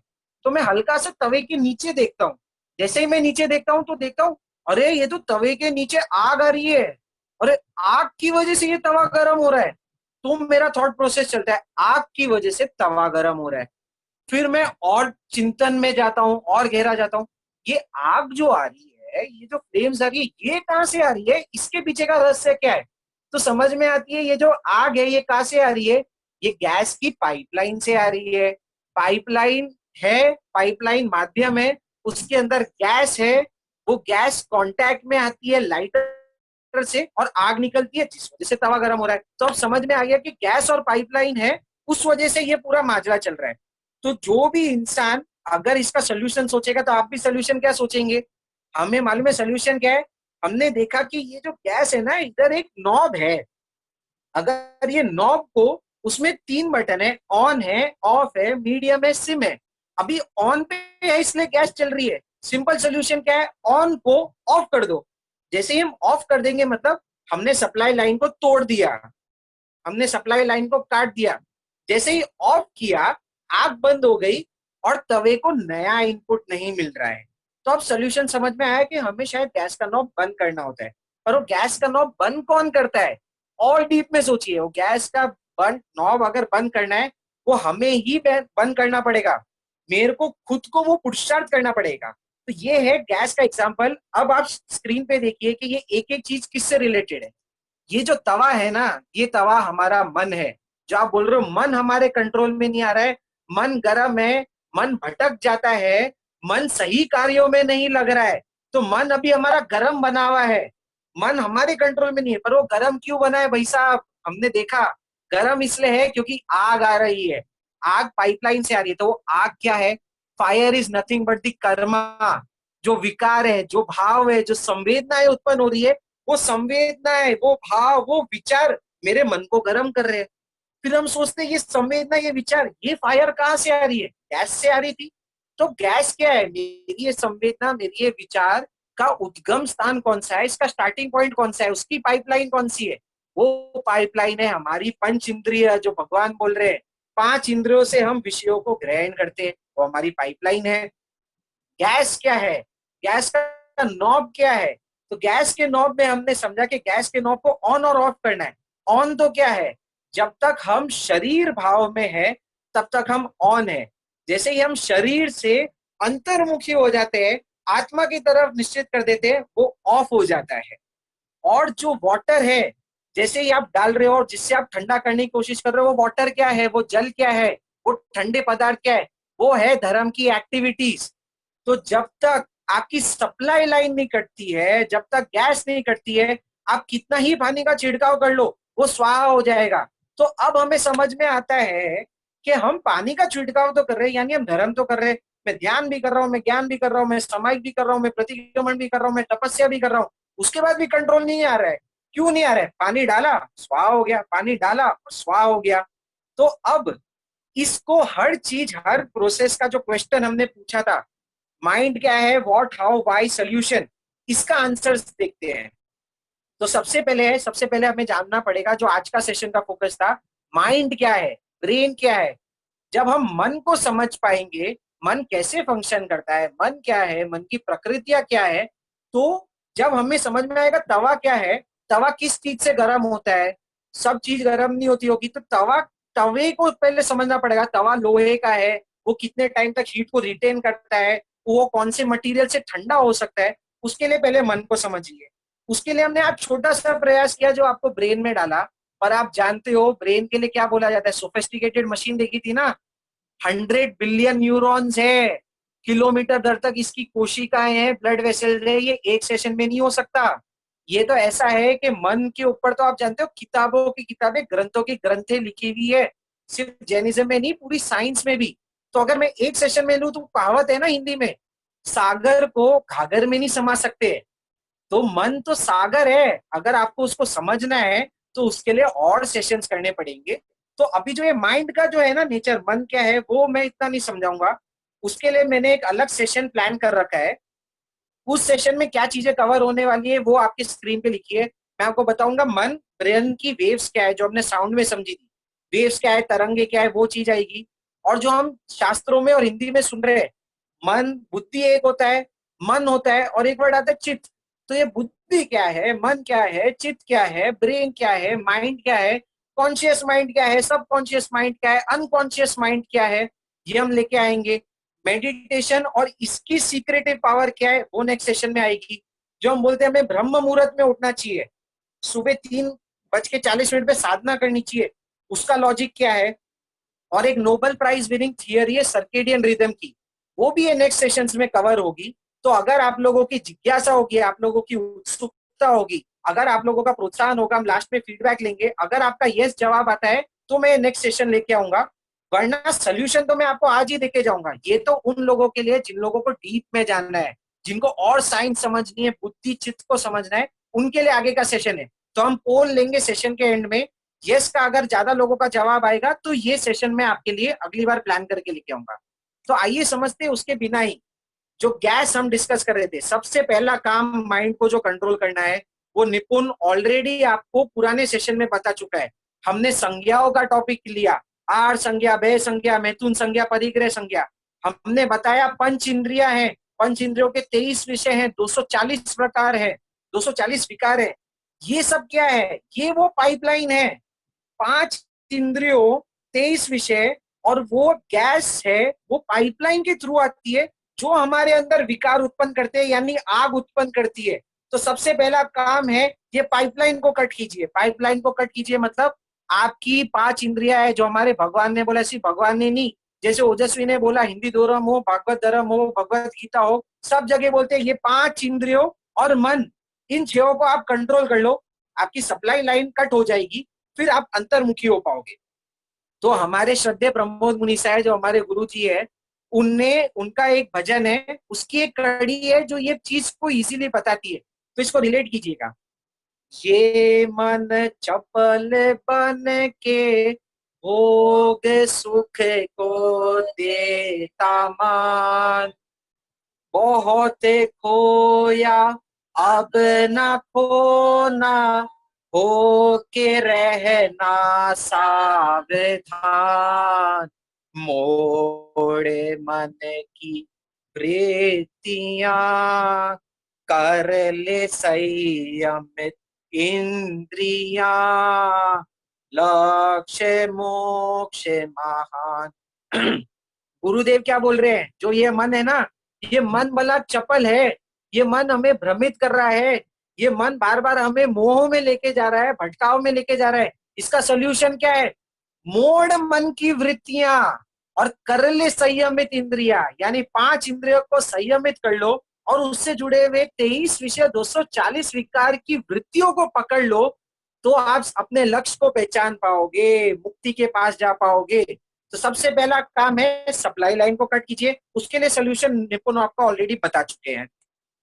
अब नेक्स्ट है, आपने सुना तो था ये 4 संज्ञा होती है, ये पंच इंद्रिय 23 विषय होते हैं, तो ये तो हो सकता है आपने श्रद्धावश सुन लिया हो, पर बहुत सारे लोगों का डाउट आता है कि भैया आपने बता तो दिया एनालॉजी पंच इंद्रिया ये है, पर क्या एक्चुअल में वर्क करता है क्या, क्या ये साइंटिफिक है क्या ये लॉजिकल है क्या?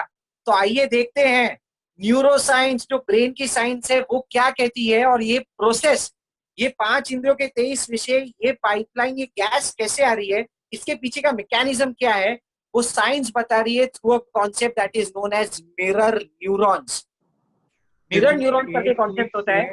सिर्फ ये एक जो नमन अभी आपको एक कंसेप्ट बताने जा रहा है, ये इतना वैज्ञानिक है कि इससे आपकी श्रद्धा बहुत बढ़ सकती है। जो हमने पूरा टॉपिक 5 इंद्रियों का किया है, इससे आपको रियलाइज हो जाएगा इतना इंपॉर्टेंट कंसेप्ट और इतनी अमेजिंग थ्योरी ये साइंस ने दी है जो पूरा हमारे 5 इंद्रिय और 23 विषय को रिलेट कर रही है। तो इसको बहुत अच्छे से ध्यान से सुने आप लोग। जी बिल्कुल। तो इस चीज का पूरा साइंटिफिक लॉजिक है मिरर न्यूरॉन्स। तो मिरर न्यूरॉन्स क्या कहता है, ये कॉन्सेप्ट है कि जब हम कोई भी चीज को देख रहे हैं, ऑब्जर्व कर रहे हैं, चक्षु इंद्रिय के माध्यम से, श्रोतेंद्रिय के माध्यम से, किसी भी माध्यम से जब हम किसी चीज को देख रहे हैं तो उसका प्रभाव हमारे अंदर ऑटोमेटिकली हो जाता है। एग्जाम्पल के माध्यम से समझिए, इंडिया का सबसे बड़ा, बोलते हैं ना, what is India biggest religion, India का बिगेस्ट रिलीजन क्या है लोग जानते हैं? तो जिसको चाहिए वो चैट बॉक्स में डालिए, अगर जिसको मालूम है कि हमारे देश का सबसे बड़ा रिलीजन क्या है, हम क्या बोलते हैं, तो वो बड़ा रिलीजन क्या है मैं आपको बताऊं, बोला जाता है क्रिकेट। क्रिकेट सबसे बड़ा रिलीजन है इंडिया का। तो जब हम क्रिकेट देखते हैं, आपने देखा होगा, और बाहर वाले लोग फुटबॉल देखते हैं, तो जब भी आप क्रिकेट का मैच देख रहे हो, भले ही आप आपके सोफे पे लेटे हुए हो, आराम से हो, पर जब क्रिकेट का मैच चलता है, वो मैच में हम इतने जुड़ जाते हैं कि हमारे अंदर की बॉडी की वाइब्रेशन चेंज हो जाती है। जब टेंशन का माहौल आता है, हमारे अंदर पसीना हो जाता है, अरे लास्ट बॉल है, लास्ट बॉल पे चौका चाहिए, 4 रन चाहिए, 6 रन चाहिए, हमारी हार्ट बीट तेज हो जाती है, हमारा बीपी तेज हो जाता है, हमारे अंदर पसीना आ जाता है। जब जैसे ही सचिन तेंदुलकर, विराट कोहली 6 मारता है, हम झूम उठते हैं। हमने देखा ना, लोग सोफे से उठ के कर लेते हैं, हिप हिप हुर्रे, हम जीत गए। और इसका ही विपरीत प्रभाव होता है, आपने लोगों को सुना होगा, सिर्फ क्रिकेट नहीं, कोई भी गेम हो, जैसे जयपुर है, जयपुर का एक फेमस गेम है, जयपुर वाले ताश के बहुत शौकीन होते हैं, जैसे हम भी जयपुर के ताश के शौकीन है। तो एक गेम है लिम्पा कनास्ता जो हम खेलते हैं। आप देखोगे ताश में भी लोग इतने जुड़ जाते हैं, वो मालूम है क्या बोलते हैं, अरे यार ये पत्ता गलत चल दिया, ऐसा मत करना वरना मेरे प्राण निकल जाएंगे। यही सेम हम क्रिकेट में बोलते हैं, अगर ये चीज हो जाती ना तो मेरे को अभी हार्ट अटैक आ जाता। और लोगों का इतना गुस्सा आता है, हम तो फनी चीज भी देखते हैं कि अगर मैच हार गई इंडिया तो लोग अपना टीवी तक फोड़ देते हैं। ये क्या है, आप मैच देख रहे हो, मैच कहीं और चल रहा है, आप सोफे में बैठ के देख रहे हो, पर इतना जुड़ जाते हो। वो जुड़ाव क्या है, आपके अंदर वो संवेदना आती है, वो क्यों आ रही है, वो मिरर न्यूरॉन्स की वजह से आ रही है। मिरर न्यूरॉन्स क्या बोलता है, अपना ब्रेन डिस्टिंग्विश ही नहीं कर पाता है कि वो क्या देख रहा है या वो खुद ही क्या महसूस कर रहा है। इसलिए भगवान ने बोला, पांचों इंद्रियों को समझो, उनके 23 विषयों को समझो, और उनके 240 विकार उत्पन्न करते हैं वो पांचों इंद्रिया। अगर तुम सजग नहीं रह पाए, अगर तुम जागरूक नहीं रह पाए, अगर तुम अवेयर नहीं रह पाए, ये 5 इंद्रियां तुमको अलग अलग माध्यम से एक्साइट करेगी। अब बहुत सारे लास्ट सेशन में क्वेश्चंस आए थे, लोगों ने पूछा था कि हम जो पबजी गेम खेल रहे हैं, हम वीडियो गेम खेल रहे हैं, हम दूसरे गेम्स खेल रहे हैं, क्या वो सही है क्या? मैंने आपको बोला था, आपको ब्रेन में इस चीज का लॉजिक बताऊंगा। मिरर न्यूरॉन से रिलेट कीजिए। जब आप पबजी खेलते हैं, हिंसात्मक देखते हैं, हम बचपन में, हमारे यहाँ पे पबजी नहीं था, काउंटर स्ट्राइक करके खेलता, हम काउंटर स्ट्राइक खेलते थे, मैं खुद एडिक्ट था उसका, 6 घंटे तक काउंटर स्ट्राइक खेलता था, लोगों को मारते रहता था। वैसा पबजी हो गया, कोई भी दूसरा गेम हो गया, इसमें मिरर न्यूरॉन्स वर्क करता है। जब हम देख रहे हैं ना, वही सेम संवेदना लेके आती है, वही पंच इंद्रिया है, वही गेम है। इसी वजह से गेम का एडिक्शन होता है। तो ये तो मिरर न्यूरॉन्स की वजह से हो रहा है। यस, लोगों का आ रहा है पुराने टाइम में, GTA वाइस सिटी है, रोड रैश है, बहुत सारे गेम्स है, सबके पीछे ये कॉमन लॉजिक वर्क करता है। And I tell you how this work. Mirror neurons तो है जो कॉन्सेप्ट है, मिरर न्यूरॉन्स खुद कैसे वर्क करता है उसके लिए आता है। ये मिरर न्यूरॉन्स कैसे लेके आ पाता है, through something that is known as neurotransmitters. ये सब चीजें तो आप लोगों ने शायद सुनी होगी। हम इसको बोलते हैं कि हमारे अंदर हार्मोन्स आ गए, हम बोलते हैं ना हार्मोन्स आ गए, हार्मोन्स आ गए, न्यूरोट्रांसमीटर आ गए। तो ये मिरर न्यूरॉन मालूम है क्या करता है? जब आप गेम खेल रहे हो, जब आप खाली गेम का एडिक्शन नहीं, हम लोग बोल रहे हैं ना सोशल मीडिया एडिक्शन हो जाता है, फेसबुक, इंस्टाग्राम, टिकटॉक और जो भी ये नई नई चीजें, व्हाट्सएप है, स्नैपचैट है, इसका एडिक्शन क्या होता है? It happens first of all mirror neurons है, वो न्यूरॉन्स न्यूरो ट्रांसमीटर देते हैं, हॉर्मोन्स देते हैं, जिसे हम बोलते हैं डोपामीन, एंडोर्फिन, सेरोटोनिन। ये अलग अलग टाइप का है, लोगों का आ रहा है डोपामीन का, बहुत सारे यूथ ये चीज जानते हैं। आपको मालूम है डोपामीन क्या है? It is a feel good hormone, it is a chemical. तो जब भी डोपामीन क्या करता है, उसे बोलते हैं प्लेजर केमिकल। डोपामीन क्या करता है, जब भी हम कोई चीज देखते हैं ना, हमारे अंदर वो सेम चीज की भावना हो जाती है, तो हमें लगता है कि हम खुद ही वो चीज एक्सपीरियंस कर रहे हैं। गैम्बलिंग में, पबजी में क्या होता है, जब हम खुद हिंसा कर रहे हैं, हमें लगता है कि हम खुद ही हिंसा कर रहे हैं। जब हम क्रिकेट खेल रहे हैं, हमें लगता है कि हम खुद ही शॉट मार रहे हैं। जब हम सोशल मैसेज में, जब हमारे फोटो के ऊपर एक लाइक आ जाता है ना, एक कमेंट आ जाता है ना, डोपामीन एक्टिवेट हो जाता है। डोपामीन आता है तो हमारे शरीर में सुखद संवेदना आती है, वो संवेदना हमें और एडिक्ट बनाती है। देखो ये टॉपिक तो इतना डीप है, इसके ऊपर एक और चीज बोलूंगा, सिर्फ एडिक्शन के ऊपर टॉपिक है। हमारे भगवान ने मालूम है क्या बोला?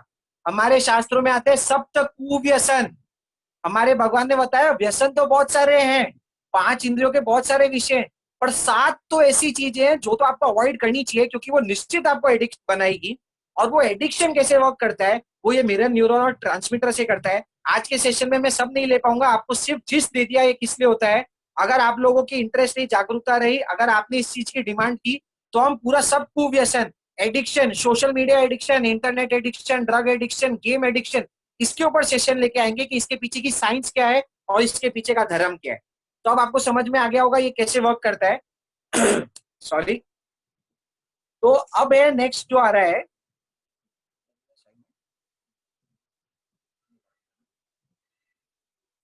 जी। तो अब हमने देखा था कि ये तो हमने देख लिया कि हमने इंद्रियों के विषय को बंद कर दिया, पाइपलाइन को बंद कर दिया। पर ये पाइपलाइन बंद करने के बाद, ये लॉजिक समझने के बाद, श्रद्धा से भी लॉजिक समझ लिया हमने। श्रद्धा के बाद आज हमने आपको साइंस से भी लॉजिक समझा दिया कि मिरर न्यूरॉन से होता है। पर उसके बाद भी लोगों का ये डाउट आएगा कि भैया ये समझने के बाद, श्रद्धा से भी समझ लिया, साइंस से भी समझ में आ गया, फिर भी मन कंट्रोल में नहीं आ रहा है, ये क्यों नहीं हो पा रहा है, वाई? तो ये वाई के लिए देखते हैं भगवान ने क्या बोला है। ये इसलिए नहीं हो पा रहा है क्योंकि इसका सबसे बड़ा जो जड़ है वो है आसक्ति। आपने सब जगह ये वर्ड सुना होगा, सिर्फ हमारे धर्म नहीं, हर धर्म में आसक्ति है, मोह है। तो हम जो बोल रहे हैं ना, हमारा लास्ट का गोल है मोक्ष जाना है। मोक्ष भी क्या है? मोक्ष, एक तो हम समझते हैं कि मोक्ष एक स्थान है, हेवन है, जाना है, ठीक है, वो भी एक चीज है, श्रद्धा का विषय है, और वो स्थान है भी क्योंकि भगवान ने बोला है। पर नॉर्मल भाषा में अगर हम समझे मोक्ष क्या है, तो हमारे गुरुजी मालूम है क्या बोलते हैं? मोक्ष क्या चीज है? मोह और शय, ये 2 वर्ड से मोक्ष बना है।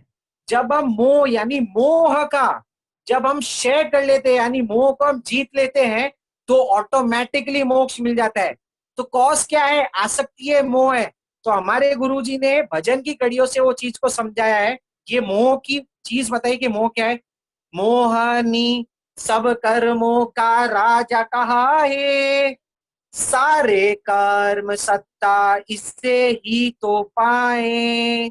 ये ममता, आसक्ति, ये मूर्छा, कुदृष्टि भव भव में हमको भटकाते रहते हैं।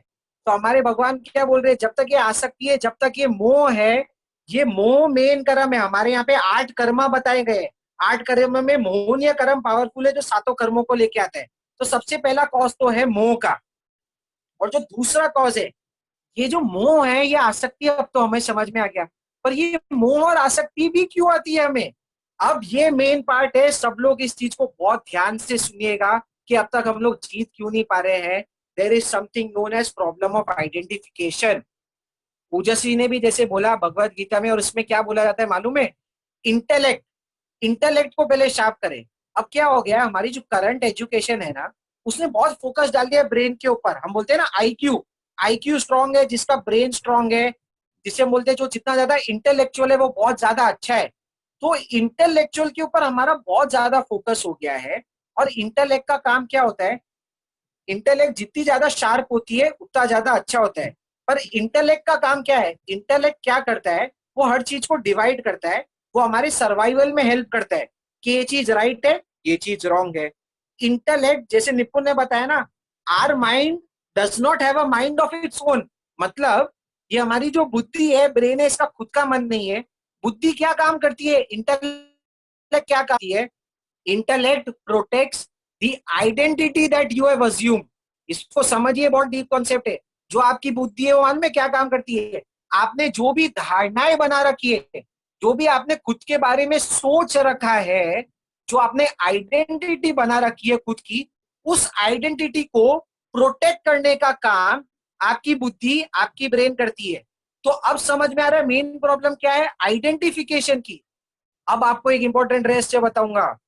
इंडिया का कल्चर मालूम है क्या था?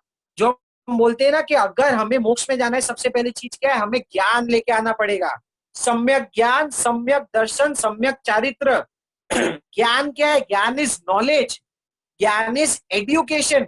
हमारी भारतीय संस्कृति जानती थी एड्यूकेशन का क्या महत्व है। तो उन्होंने मालूम है क्या किया? हमारे यहाँ पे पहले किसी को भी विद्या ऐसे ही नहीं दी जाती। अभी भी आप देखोगे, अगर आपको किसी से नई विद्या सीखनी है गुरु से, वो पहले देखते हैं आप में पात्रता है क्या, आप में विनय गुण है क्या, उसके बाद ही वो आपको विद्या देते हैं, उसके पहले नहीं देते। तो हमारे यहाँ जो पहले का स्कूलिंग सिस्टम था, गुरुकुल था, हम जानते थे कि एजुकेशन का क्या महत्व है, क्योंकि एजुकेशन ज्ञान ही आपकी बुद्धि को बनाएगा, और बुद्धि में वही क्षमता है, वही बुद्धि, वही मन। एक भजन आता है जो हमने आपके साथ शेयर किया, तो उसमें क्या बोला था? मन के हारे हार हुई है, मन के जीते जीत सदा, सावधान मन हार ना जाए, मन से मानव बना सदा। क्या बोल रहे हैं? माइंड प्रॉब्लम नहीं है, माइंड तो बहुत इंपॉर्टेंट टूल है। यही मन मोक्ष में लेके जाता है, यही मन नरक में भी लेके जाता है। आपको हमने कहानियां बताई थी प्रसन्न राज श्री की, हमने आपको कहानियां बताई थी तेंदुल मिर्च की। यही मन है एक क्षण में 7वीं नारकी का बंद करवा रहा है, और यही मन कुछ क्षण में विचारों को चेंज करके देव दुंदभी को बजा रहा है, केवल ज्ञान को उत्पन्न कर रहा है। ये मन का पावर है। तो कभी भी मन को बुरा मत समझिए। मन, जो भी आप आइडेंटिटी लेते हो, उसको प्रोटेक्ट करता है। तो हमारे ये चीज जानते थे कि ज्ञान का इंपॉर्टेंस है। तो पहले बोला जाता था यही मन मोक्ष लेके जाता है, और यही मन, आप देखते हो साइंटिस्ट ने क्या किया है, एटम बॉम्ब बनाया, न्यूक्लियर बॉम्ब बनाया है। तो education is a very powerful tool. तो इसलिए हम देखते थे एजुकेशन किसको दिया जाए, किसी भी बच्चे को एजुकेशन देने के पहले सबसे पहली चीज जो सिखाई जाती थी कि पहले ये चीज का विश्वास लो कि आपकी आइडेंटिटी क्या है। हम बचपन में, मालूम है बच्चों के सबकॉन्शियस में क्या डालते थे पहले के पुराने लोग, कि मैं विश्व हूं, मैं ब्रह्मांड हूं, आई एम दी कॉस्मोस, मेरी कॉस्मिक आइडेंटिटी है। इसको संस्कृत में मालूम है क्या बोला जाता था? उसको देने के पहले हम बोलते थे अहम ब्रह्मस्मि। अहम ब्रह्मस्मि मतलब मैं ब्रह्मांड हूं, ब्रह्मांड में हूं, मेरे अंदर ब्रह्मांड है, हम सब जीव जुड़े हुए हैं। जब आप ये कॉस्मिक आइडेंटिटी को अपनाओगे, जब आप ये सोचोगे कि मैं नमन नहीं हूं, मैं ऋति नहीं हूं, मैं निपुण नहीं हूं, मैं शरीर नहीं हूं, मैं तो ब्रह्मांड हूं, मैं तो यूनिवर्स हूं, ये आइडेंटिटी अगर आप एक्सेप्ट करते हो, उसके बाद ही हम आपको ज्ञान देंगे। क्योंकि अगर आप खुद को ब्रह्मांड की तरह समझोगे, तो क्या ऐसा पॉसिबल है कि जो एजुकेशन आपको दी जा रही है वो आप ब्रह्मांड को ही डिस्ट्रॉय करने के लिए यूज करोगे? अगर बाहर के साइंटिस्ट को ये बताया जाता कि यूनिवर्स भी आप ही हो, तो क्या वो न्यूक्लियर बॉम्ब बनाते, क्या वो एटम बॉम्ब बनाते, क्या वो हथियार बनाते? नहीं। ये इसलिए हो रहा है क्योंकि उनकी लिमिटेड आइडेंटिटी है। और हमारा धर्म, हमारी भारतीय संस्कृति इतनी उज्जवल क्यों है? क्योंकि यहाँ हमें समझाया जाता था कि मैं तो ब्रह्मांड हूँ, पूरा विश्व सेम है, भगवान भी मेरे ऐसे हैं। और सिर्फ वैदिक कल्चर नहीं, आइए देखते हैं जैनिज्म क्या कहते थे। हमारे ग्रेट साइंटिस्ट, हमारे भगवान महावीर, उनने शास्त्रों में लिखा है सब भूयप भूयस। इसका मतलब क्या होता है? सब जीव एक समान है, सिद्धो जैसो जीव थारो।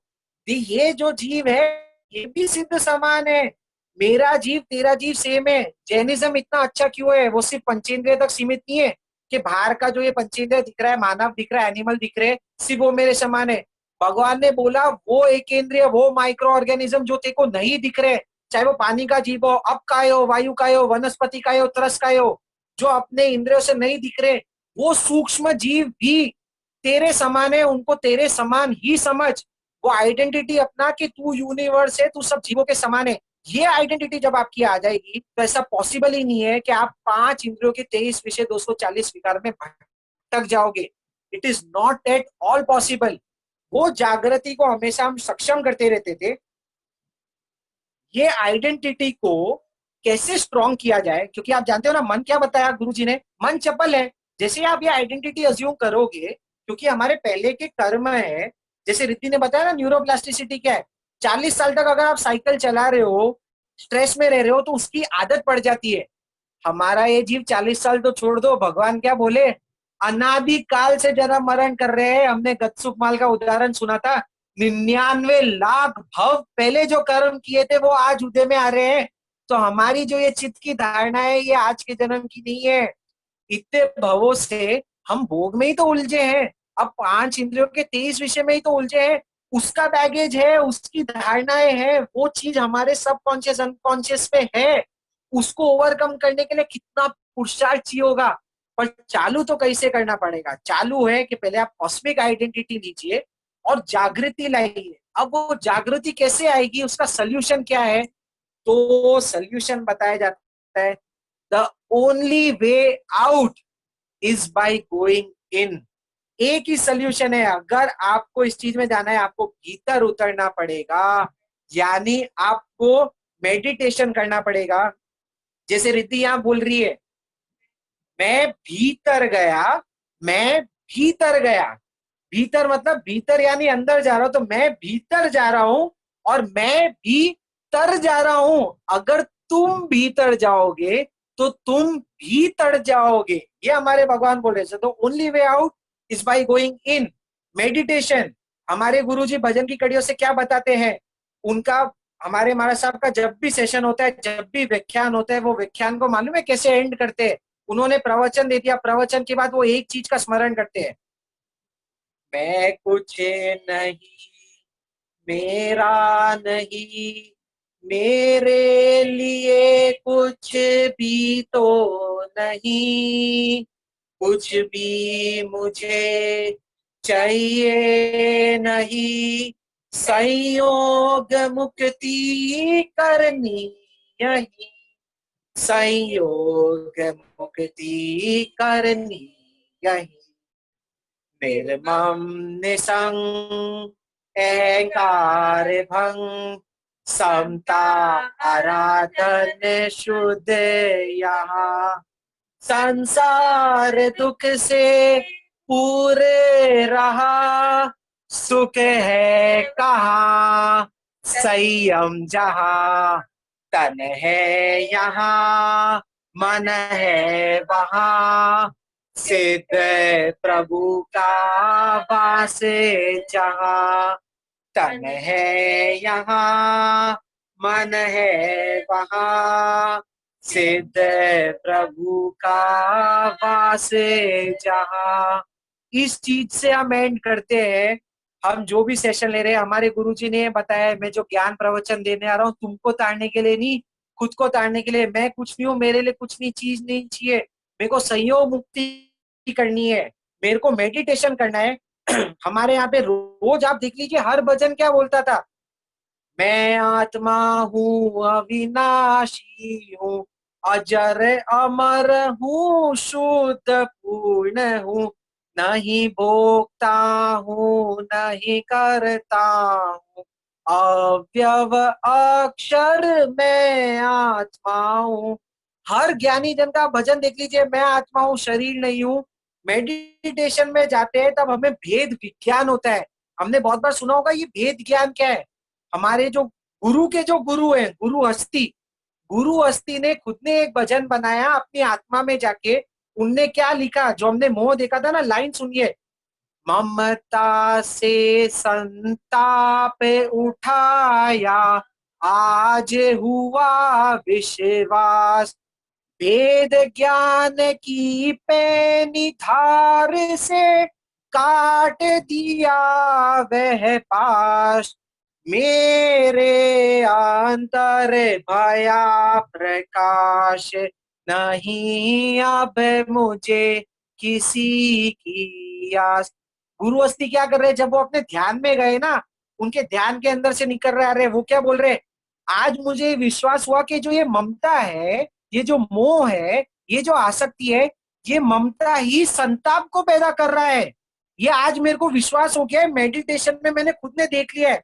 और जैसे ही मेरे को ये विश्वास हुआ, मैंने मालूम है क्या किया, वेद ज्ञान की पैनी दाढ़ से वो पाश को काट दिया। मतलब ये मोह का पाश जो मेरे इधर पड़ा था, मैंने वेद ज्ञान से उसको कट कर दिया, उसकी सप्लाई लाइन को कट कर दिया। तो गुरु अस्थि क्या बता रहे, सोल्यूशन क्या है, वेद ज्ञान लाना पड़ेगा। एंड व्हाट इज वेद ज्ञान? शरीर अलग आत्मा अलग, हम सुनते हुए आ रहे, शरीर अलग होता है आत्मा अलग होता है, शरीर अलग है आत्मा अलग है, मैं आत्मा हूं। पर ये इसकी अनुभूति कहाँ हूं, ये सिर्फ ज्ञान में आया है। इसकी अनुभूति अगर आपको लानी है, the only solution is by going in, by meditation. हर भगवान, चाहे ये धर्म का नहीं, कोई भी धर्म का हो, कोई भी मंदिर में चले जाइए, कोई भी मूर्ति देख लीजिए, कोई भी पोस्टर देख लीजिए, कोई भी पिक्चर देख लीजिए, सिर्फ एक ही पोस्टर आता है, आंख बंद और ध्यानस्थ मुद्रा। ध्यान जब होगा, जब आप भीतर में जाएंगे, बाहर से बंद होंगे, अंदर कनेक्ट होंगे, भेद विज्ञान लाएंगे, जब आप कण कण में महसूस करेंगे शरीर अलग है आत्मा अलग है, वो अनुभूति, जब वो भेद ज्ञान होएगा ना, तब हमारा जन्म मरण का प्रोसेस टूट जाएगा और जब हम मुक्ति के लिए जाएंगे। इसलिए आप देखोगे आज हमारा 37वां दिन है, पर डे 1 से हमारे हर सेशन में निपुण और महक, लास्ट में हमारा सेशन जो एंड होता है वो 15 मिनट्स मेडिटेशन से होता है। क्योंकि हम चाहते हैं कि चाहे कितना ही ज्ञान सुन लीजिए, कितना ही कुछ कर लीजिए, लास्ट में तो मेडिटेशन में जाना पड़ेगा। संतोष भैया जो हमारे सामने आए थे, उनने भजन की एक अच्छी कड़ी बताई थी, मैं उससे एंड करूंगा। बहुत अंदर डीप से सुनिएगा। अभी हमने हिस्ट्री बताई थी, उसमें हमने बताया था आदिनाथ भगवान। हमारी जो धर्म की शुरुआत हुई है ना, वो आदिनाथ प्रभु से हुई है। तो आइए वही आदिनाथ प्रभु को याद करके, और आप देखोगे जितने भी हमारे प्रवचन होते हैं वो स्टार्ट किससे होते हैं, हम सबसे पहले अरिहंत का शरण लेते हैं, सिद्धों का शरण लेते हैं। और जब हम उनकी शरण लेते हैं ना, एल्बर्ट आइंस्टाइन की, मेरे साउंड की पीपीटी याद कीजिए, एल्बर्ट आइंस्टाइन ने क्या बोला था, अगर आप चेंज लाना चाह सकते हो, आप फ्रीक्वेंसी को मैच कर लीजिए and you can not help but become that frequency. तो सबसे पहला काम हम लोग क्या बोलते हैं, जब हम नवकार मंत्र बोलते हैं, हम अरिहंत और सिद्ध की शरण लेते हैं, उनसे कनेक्शन जोड़ते हैं और फिर हम हमारे आत्मा में जाते हैं। तो वो भजन की कड़िया क्या कह रही है, मैं रिक्वेस्ट करूंगा सभी से अपनी आंखें बंद कर लें 2 मिनट के लिए। लास्ट अब हम 2 मिनट आंखें बंद करके इस भजन को फील करेंगे और अंतर्मुखी थोड़ा होने का प्रयत्न करेंगे। निपुण आप भी साथ में गा सकते हो ये चीज को।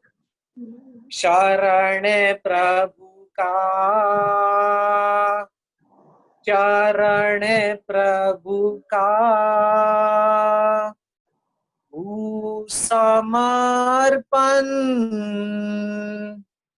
श्री आत्म शरण स्वीकृति कर, आदि नंदन हूँ समर्पण,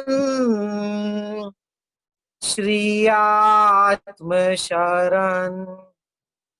बहुत सुन सुन समय बीता, कितने अवसर पाया और खोया, अब ना हो श्रम निरर्थक क्षण, हूँ समर्पण, श्री आत्म शरण। बहुत सुन सुन बना श्रावक, जो श्रम करता वो आराधक, वो आराधन, मेरा जीवन हूँ समर्पण, श्री आत्म शरण। स्वीकृति कर, आदि नंदन हूँ समर्पण, श्री आत्म शरण। ओम राम नमो अरियंतानम। जय जिनेन्द्र, जय महावीर। सभी को साधुवाद। ऐसे ही ध्यान करके हम आत्मा की शरण ले, हम भीतर जाए और हम भीतर जाए। सभी को कुछ भी बोलने में त्रुटि हुई हो, समय का अतिक्रमण हुआ है, उसके लिए बहुत बहुत क्षमा याचना, और ये अवसर देने के लिए और आपके साथ के लिए बहुत बहुत आभार। धन्यवाद। तो आप लोग के सामने पोलिंग हमने स्टार्ट कर दी है, तो आप लोग please Subscribe now and press the bell icon. Never miss an update.